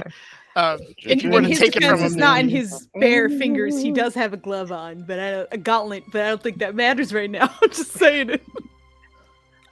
the eye drifts over you for a moment, and you feel it's like a faint, like a moment of paralysis goes over you, but then it glows in kind of a golden, like a very damp, dim golden light as the eye turns from green to gold, and you get the faint feeling of acceptance as you hold this key. What does that Right. feel like, man? You're still welcome to the key. I will let you know it's judgy. But a lot thing. Yeah, I think the key likes you. I think you should keep the key. And yeah, I think in response to Mauricio, I think Now you're just she'll stunting on me. Get out of here. I think she'll just say that Mithranor was a place where all kinds of folk came, and that surely there would be some worshippers of Bahamut here that had a place in this keep. Did the two ever collaborate on anything? I'm sorry, could you repeat that, Maya? Did the two ever collaborate on anything? Nenners, does Effie have any knowledge? Does Effie have any knowledge of like Mistra Bahamut collab? Did they like drop a mixtape together? Oh, What damn it. what's I'm gonna say that Mauricio's trying to think if she recalls anything as she's asking, but I'm pretty sure it's gonna be disadvantage for her because she's not exactly. So Bahamut is obviously for I think everyone here is more or less familiar with religion, and he's a big god. So he's the dragon of good and wisdom. I don't know specifically. Just check. I don't think he has done anything specifically with Mistra off the top of my head, but dragons are almost innately magical, so there is some kind of maybe low-level relationship. Of course they did. You're missing their most obvious collab. And he nailed it. They dropped a mixtape. Puff the Magic Dragon. It's right there. Kill him. Kill him. Honestly, Oh, no. they've both done better. I feel like the label really like forced them to like get together and like make this project, but like Puff the Magic Dragon wasn't bad. It wasn't bad. It wasn't great. One of the few songs I can sing and play at the same time. But yeah, they other than that piece of, I guess, music history, like they didn't really don't have a lot to do. So Bahamut is very much concerned and preoccupied with the guidance of dragons and good dragons. They have a pretty contentious history, and Tiamat is always up to some crazy shit. So it's from a religion perspective. Like, I don't think Mistra, in Effie's memory and in my memory, has any like very big stories about like dealings with dragons, like not specifically individually. Like maybe her heroes do, but like not Mistra specifically. So I think she'll say, not really. But again, everyone was welcome at Mithranor. So who knows? what kind of collabs the servants had, the people that worshipped them. What were you saying, Manners? I was just saying that as far as, she would know that there wouldn't be any kind of overt collaboration. I will also say, just for clarification, the keep was built by Mr. Worshippers, but maybe isn't wholly wasn't like the you can go to somebody's house who's a worshiper of whatever god, but it might not be wholly dedicated to that god. God might be honored in that place, but so the door is open for multiple people. The inverse of that is that this keep has been in the bad guy's hands for a little bit of time at least. So there's likely been some renovations since, and I think that's for everybody to more or less know. But that all being said, you now have this lovely key in your hand. Do the paintings around us respond to Brannigan holding the key in any way? Good question. I will say it's easy. You don't need a perception check. You're just looking at paintings. No. The crazy guy is still trying to get out of the painting. Everybody else is kind of doing their own thing at the moment, mostly still. With the exception of the eyes being moving towards you guys when you move. All right. Okay. You're capable of judgment, so I don't know if you're capable of understanding, but I'm sorry about your statue. I was aiming for a ghost. I'll fix it later. I can, probably. I know a guy. Oh my god. Okay. Are you just kind of like sweet talking this thing, or are you actually No, I'm just trying to... honestly feel bad about breaking the statue. All right. You feel, and again, like with this key, you're like, it doesn't communicate with words. It's very much an emotional kind of thing. So you feel a brief pulse of understanding that comes through. All right. Well, I'll take that as apology accepted, and we'll make amends on the statue at a later time. If in any way you can help us with this other than unlocking the door, because I assume that's what you're for, that'd be great, because it's demons and whatnot. Then I'm just like hang it on my belt and then be like, right, so through that door then? Through the door then. All right. And I'm gonna take a step. Wait. I assume someone wants to check. I'll wait. Thank you, Brannigan. Let's also try and keep our hands to ourselves to the best of our ability. They started it. Yeah, I think well, I guess like we'll leave it to the shady monks that have thieves' tools and know how to use them to deal with the trap situation. And we'll let y'all cook. Was that a character? It's so trope. No, that wasn't in character. Goddamn. Effie says it much more diplomatically. I love you guys. I have my hammer ready. If anyone who can see the ghosts just points them out, I'll throw the hammer, when I'm supposed to. Thank you for exercising some restraint there. When It's I'm not like I throw it every 30 seconds or nothing. I throw it when there's things to be throwing it at.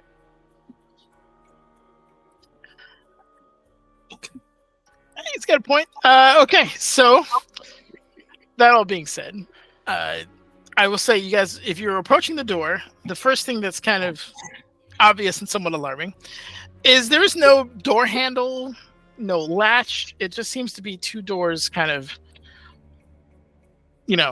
closed, but there doesn't seem to be a way of opening them. That's user friendly, Brannigan, first and foremost. can Must be a you push bring door. that key closer to the door? Oh, yeah. I'll start walking forward and take it back on the. You open this? You feel a negative emotion. Nah, it's not keeping this door. Kate Wait, says it's Did for you another make door. friends? How are you communicating with the key? Actually, don't. I What don't know. was I the- like Key. A key can talk, sort of, kind of. What does the key open? Can you ask? Oh, it doesn't really work like that. It's just it's feelings and whatnot. I know. If you could impart the feeling of what the right door is, have at it. there's confusion. That's what I thought. Yeah, it's not really in the cards.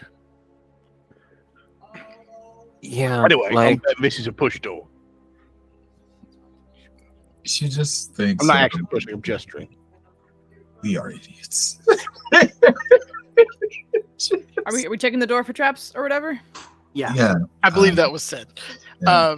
Okay, so those of you with thieves' tools, if that's the approach you're going to use, please give me a sleight of hand or your d20 plus your proficiency. And Dex.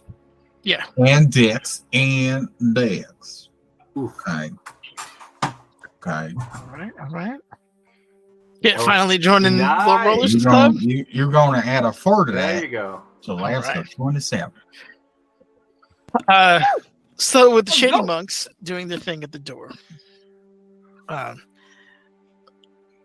you feel as you're going through the bottom, you're checking the bottom for the pressure plate, right? It's the same trick twice, not getting me kind of situation. Your relief, there is no pressure plate.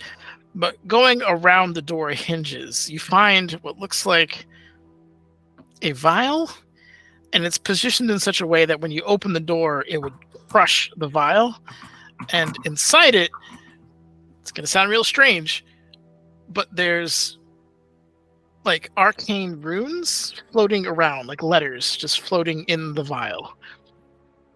If you have Can any, these files be safely removed? it can. It will take a roll. I will say it is in a very precarious place. Like it's designed so that if you fuck this up, it will fall, it will shatter, and whatever is in there will. My slider hit. My dex was real high. That's to find the trap. Now we got to disarm it. Yeah, but it was so high. Girl, I'm so happy for you. I'm really like, legit happy you found that. You just Just crit again. Okay, so at first, before she even begins to do that, she's gonna kind of look back at Effie and be like, mentally, hey, I think you should get a good look at these runes before we even start setting about trying to remove these. bet it'll take me 10 minutes, 11 minutes probably. I will say, Effie, how do you have like the typical approach to magic where you have like a spell book and you write things down, or do you have like a more unique style to it? I'd be writing. Okay. I'd be like Alexander Hamilton. I write like I'm running out of time. Why do you Yes. need to The survive? answer is yes. Excellent. The answer is yes, Nanners. So I would say if you don't have to cast it, you can, if you want to give me an intelligence check to see if you can put together these floating symbols. It's very much like, imagine like a math problem that's just been chopped up and thrown into a hat, right? It's someone who doesn't know math is like, I don't know what the fuck this is. But if you had someone who's a genius, which you are, you could just perhaps like mark these things down and try to assemble it if you want. Okay, Go. Nanners, I have a completely unexpected and mind-blowing question for you. Hit me. Does my Arcana apply? Yeah, this would be an Arcana check. You were using that. I will ask yep. the same questions over and over again. No, I get it. Begging for that proficiency bonus. Thank you so much. Let's go. Here we go. All right. 22.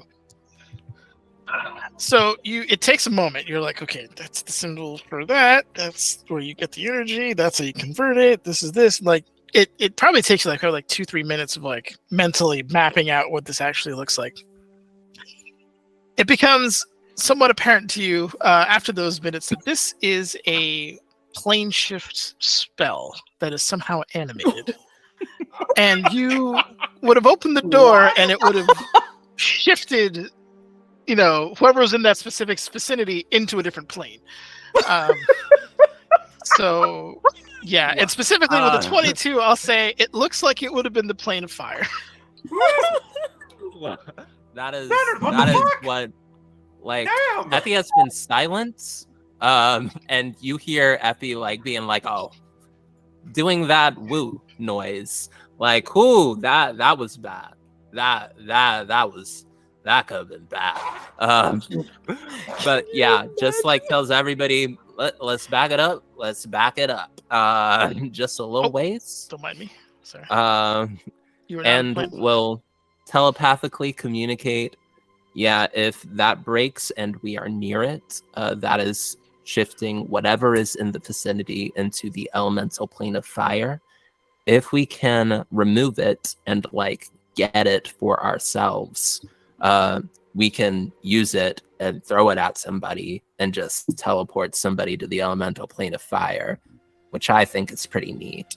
But we would, yeah. But we would have to be very, very careful and make sure that whoever was like doing it feels confident in like getting it out. Do you think you can do that? This is why I'm glad I asked you, because I did not want to touch that until I knew what it was. Okay. There's worse places to go than plane of fire.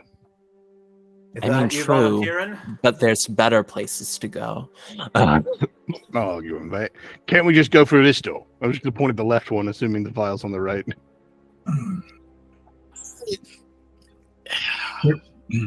Give me a dwarf check, please.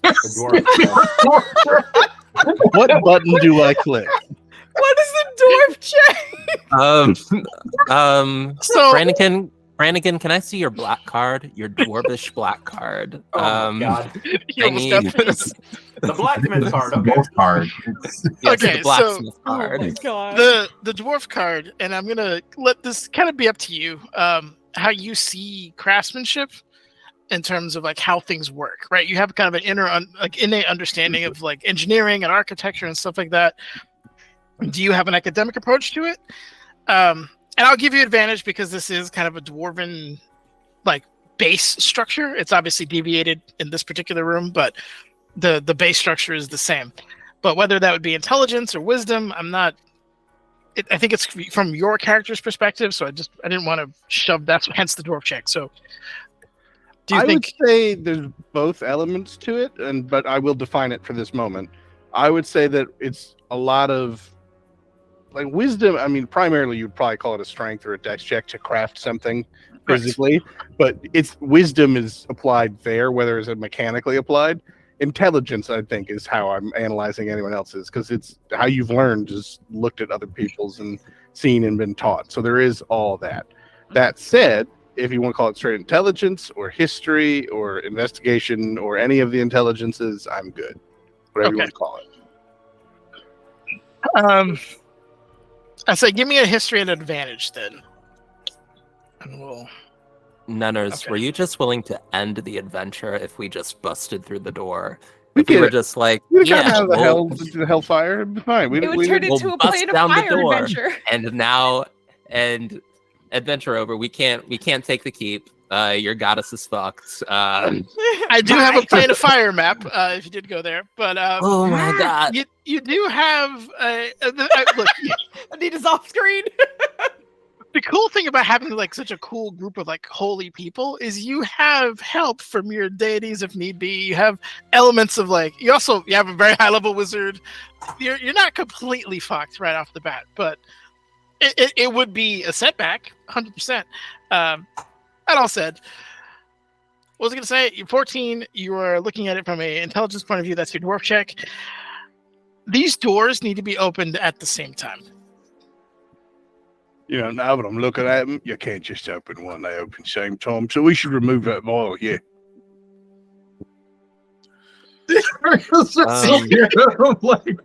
Yeah, I will move forward and just put hands on each of you. And I think it's like, it's not Fox's cunning. It's, let me click on the spell that I'm casting so I can actually tell y'all what's happening. That's Grace? Cat's Grace, indeed.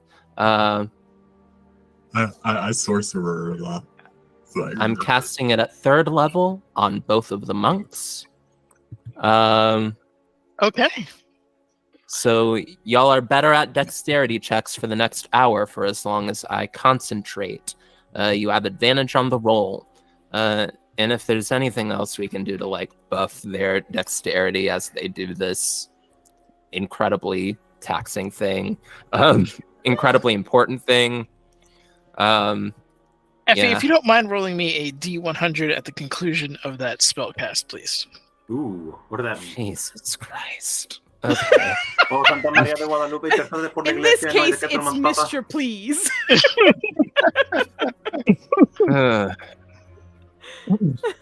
Oh my fucking god! Oh, fucking Mistro, okay. Okay. Okay. Mr. Please. Netters, just tell me the consequences of my Yeah. actions. Are Just we do gonna watch it. this God. fight in real time? Yeah. So, in this particular realm, and the nature of having all these ley lines kind of come through here, magic works a little weird. With that level of particular roll, I'm gonna need you to roll me a D4 if you don't mind. He's stuttering. He killed you. Mhm. If Yeah. he drops dead. 1d4. Perfect. Totally. I'm great at d4s. I love that for me. Yes. Let's keep it coming. Keep it All coming. right. Doesn't matter Netters. Tell me to how roll many again. sides you give her. She will find the one. How well traveled would you say Effie is? Oh, Like, has no. she seen a lot? Yeah, I think Effie has been like, right now we're like, I feel like Effie has been like very well traveled across the north of Waterdeep. I think as far south Effie has gone is Waterdeep, but like has gone across like the foresty areas, a bunch of places north of Waterdeep, but still on the subcontinent. All right, give me one sec. I have to roll now. Oh no! We Here comes keep another this- one, baby. Oh no! Oh!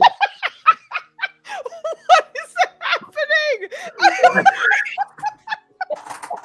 One ton, one ton, one ton, one ton, one ton, one ton, once. Oh my god. These strong ass rolls, man. Okay. Okay, so you Nenna watch. said, "I am not taking the president of the Low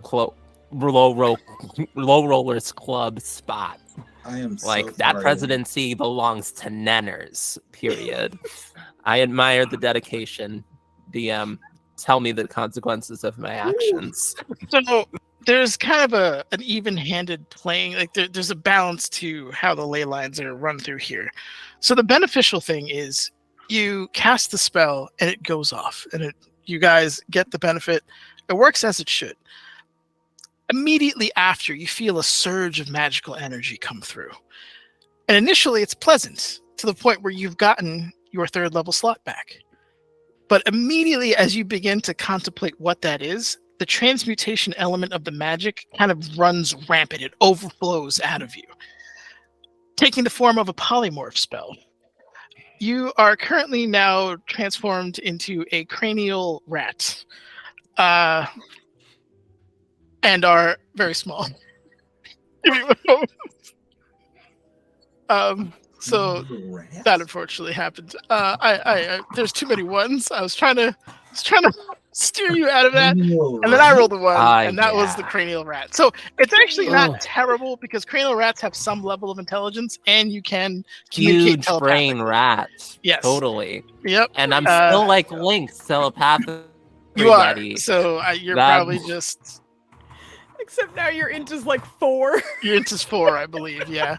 Hold on. Oh Um, my God god. damn it! Why do I not have a? Get one that doesn't look. Yeah. So. No. Do you need a cranium rat, Nutters? I'm looking for a good. If you can find a good one, give it to me. I I'm didn't pretty think. sure I have a bunch. I had the list. I didn't think. Go, this would happen. continue being a DM. I will send you a cranium rat artwork. Just Thank a you. second. So for those who don't know, it's like a small rat with his brain kind of exposed, and you're. Yeah, I'll- got the I'll- Jimmy Neutron brain burst like happening. Yeah. Yeah. and I'm a rat. So your wizard just turned into a rat, and the yeah, and you hear like a voice that says, "Don't panic." but somewhat squeaky, maybe not as Yeah, like her voice. It's her voice, but like mouseified, right? Like yeah. If one more person tells me not to panic. I think Seal's going to be like, all right, I think I can probably. This is probably temporary.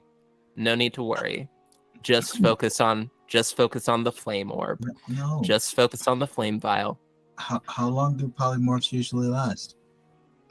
Don't worry about it. It's a polymorph though. Like when we you probably like, don't. If anyone has like onlookers. Yeah, it's just, I don't think you're the only arcane caster here. So I would say, yeah, all that knowledge is with you. Yeah. All of this knowledge is with this cranium rat. That's amazing. All right, she's not a collection of rats. She's one of these rats. But I like the artwork better here.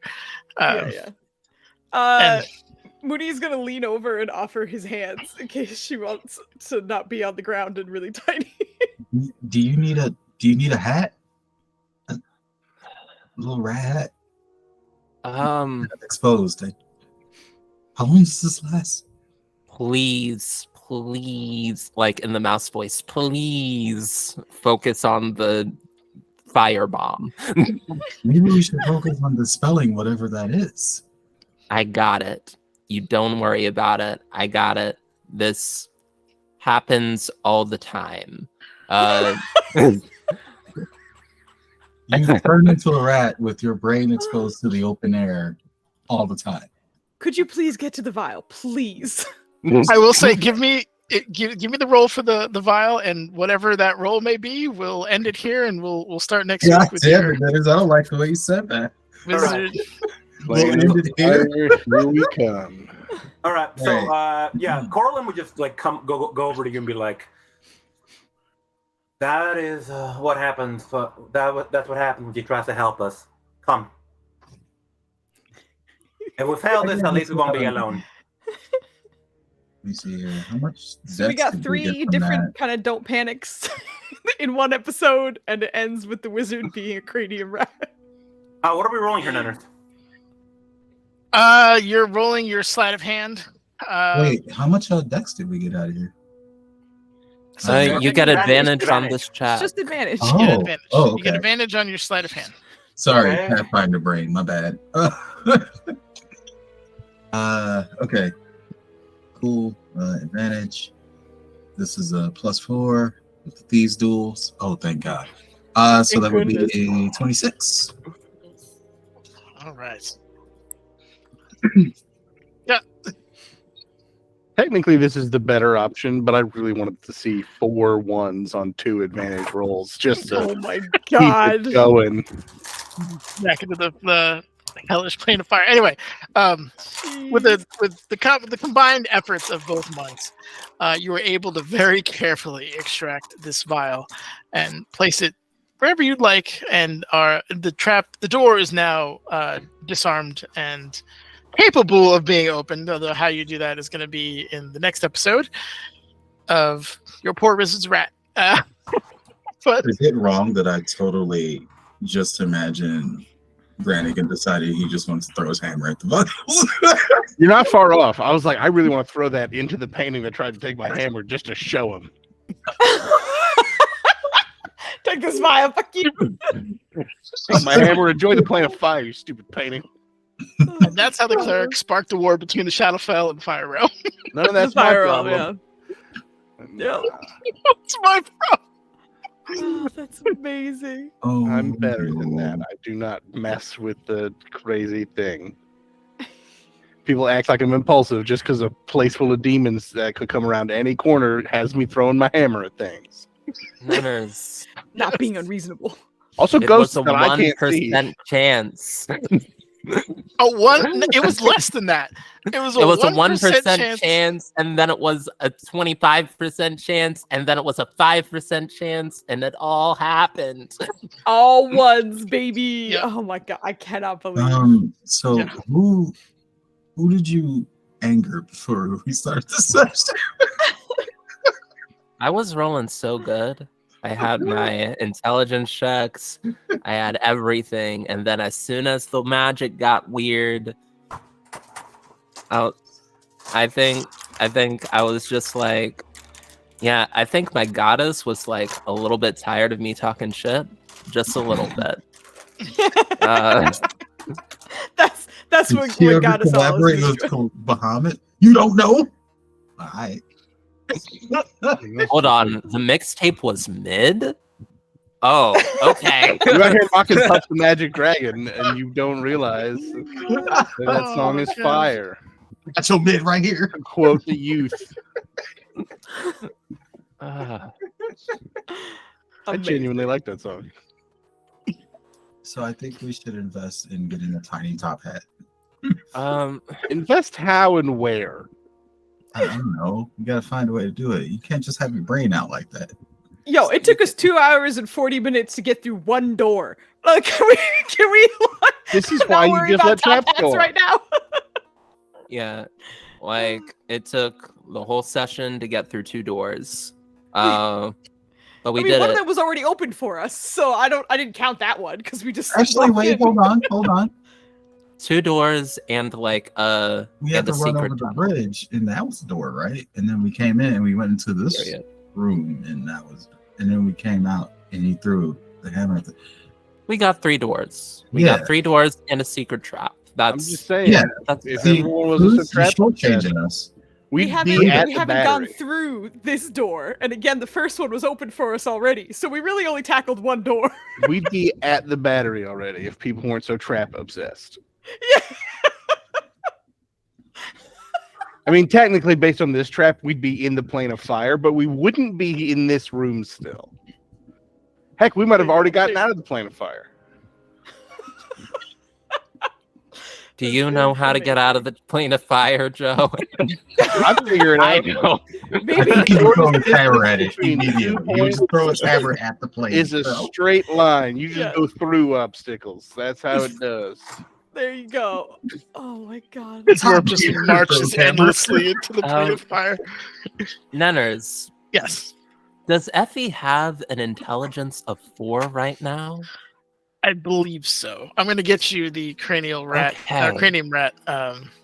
With an intelligence of 4 and a wisdom of 5. Oh gosh. Well, actually, I'm not I sure think how much good Effie's gonna be for the next hour.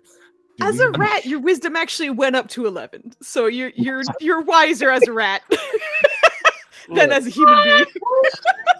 Depending on if anyone explains to me what exactly happened to you, I know how to solve this particular problem, but we'll get Yeah, there. but that's why I'm like, I don't know if any of us like actually know what polymorph, especially something like this, would look like. So I feel like the rest of us are like, well, that sucks.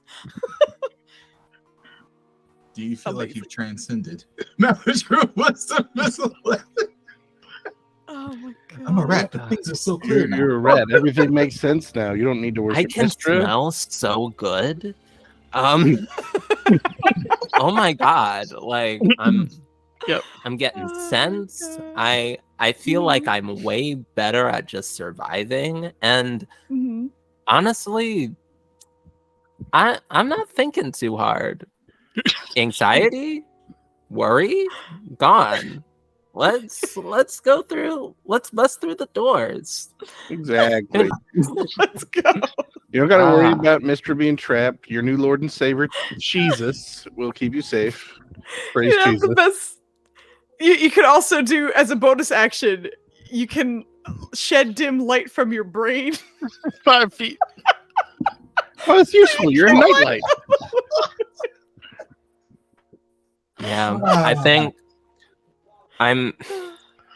would I still be able to summon my familiar in this form?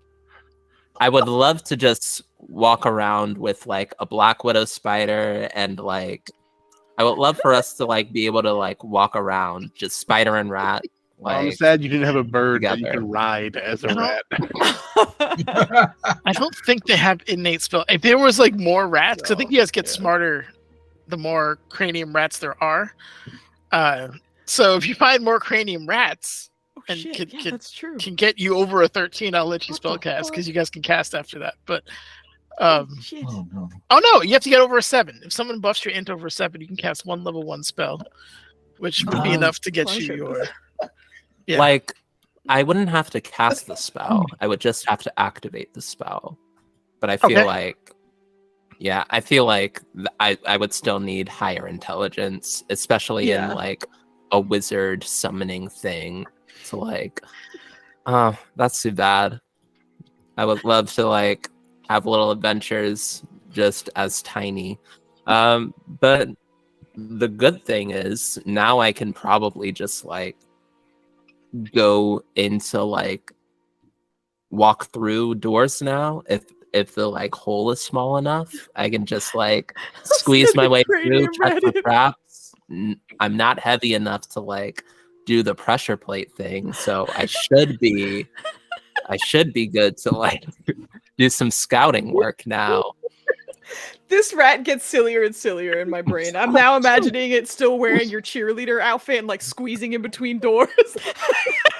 Oh no! Now I'm thinking of the sexy rat from Dimension 20 Fantasy High. Oh, yeah.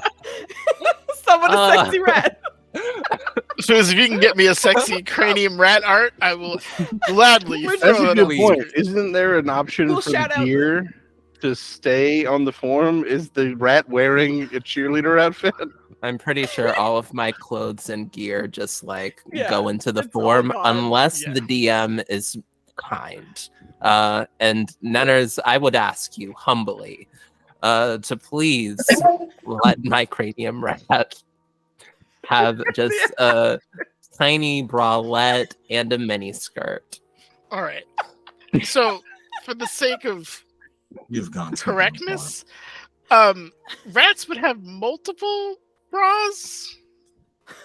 Please. Okay. Look, it's an aberration of magic, so it's not working as it should. So I'm fine with you wearing elements of your outfits. How that looks is up to you. If you Thank want, you like, so much. yeah, the Nenners. quad bra going on, we could do that. If you just want the traditional one, we can do that too. I think just the one's enough. Okay. All right. Sounds good. Candles. Oh, Foozca, can you make that happen? make what happen? Cruz, I am begging you for fan art. I am begging you on draw my the knees. sexy I would I'll pick need crew, but references they to don't what have year. sexy rats yet. I imagine they don't. I'll need a reference for what kind of cheerleading outfit and color rat you're going to be. I got you. I got Oh you. god! Come for the Bygone keep, stay for the sexy rats. So we've been a bit off the rails, but Nenners, back to you. Thank you all for playing with me. I hope you had as much fun as I did. I think the dice got the better of us, but I hope you all next I week. did fine. And We did great. yeah, no, you did. The dice weren't your enemy, and your decision making was your enemy. I Oh took my a little God, I necrotic loved- damage, whatever. Exactly. Everything's fine. I'm loving the chaos planning. But I love watching you guys go through this. It's super fun, and you're doing a great job, honestly. Like, all things considered, of the things that could have happened, you're still in it. I just want you to think quietly to yourself how many rooms are in this keep, how many rooms we went through today, and just do the math on how long we're going to be here. And then just don't share that information because we don't need to know how many rooms. I'm just pointing out, I don't know how great we did. Yeah, I mean, I was incredible, obviously, but of course, as always. I don't know if you were sexy rat incredible, but you were up there. I will say, all things considered, there are rooms that are very detail rich, like this one, and then there's some that aren't. So there is a Don't mix. worry, It's not going to be we'll like find a way to make it detail rich for you. all I know is now I got to knock over every statue just to be sure. just to be sure. Yeah, of course. But I wanted like a little bit of element of like 11th guests, like, or 7th guest back in the day, like some investigation within the manor kind of stuff, and then you guys nailed it. So I love it. but yeah, we'll continue next week, and we'll see how this goes and how long your pose as a rat. Boggle the rat for its brain. The rat has a great personality. The rat isn't just sexy rat. Oh yeah. Oh wow. Dilthathan, please. Don't forget to look with respect, okay? We're also I'm just gonna take a moment to say that we'll be back on Friday with Legacy Kill Team on the moon mission. And We're then not- we should be having a regular difficult terrain this Saturday, so schedules are all over the place, but we should be here this weekend. I think I said that last weekend too, but It's like, hey We'll be girl, I fine. don't know how I feel about you being a rat right now, but you got your mind out, and I appreciate that.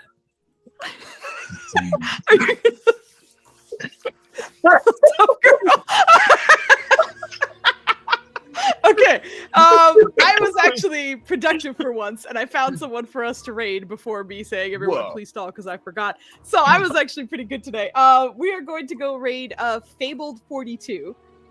Just because they look like they're having a good time, and they only started an hour ago, so hopefully they'll be on for a little bit longer. So we're gonna go raid them, give them some love. Thank you again, everybody, because you're the bestest and amazing. And we'll be back Friday. But Bygone Keep will be back next Wednesday. So have a good night and stuff. At some point, Good night. we need to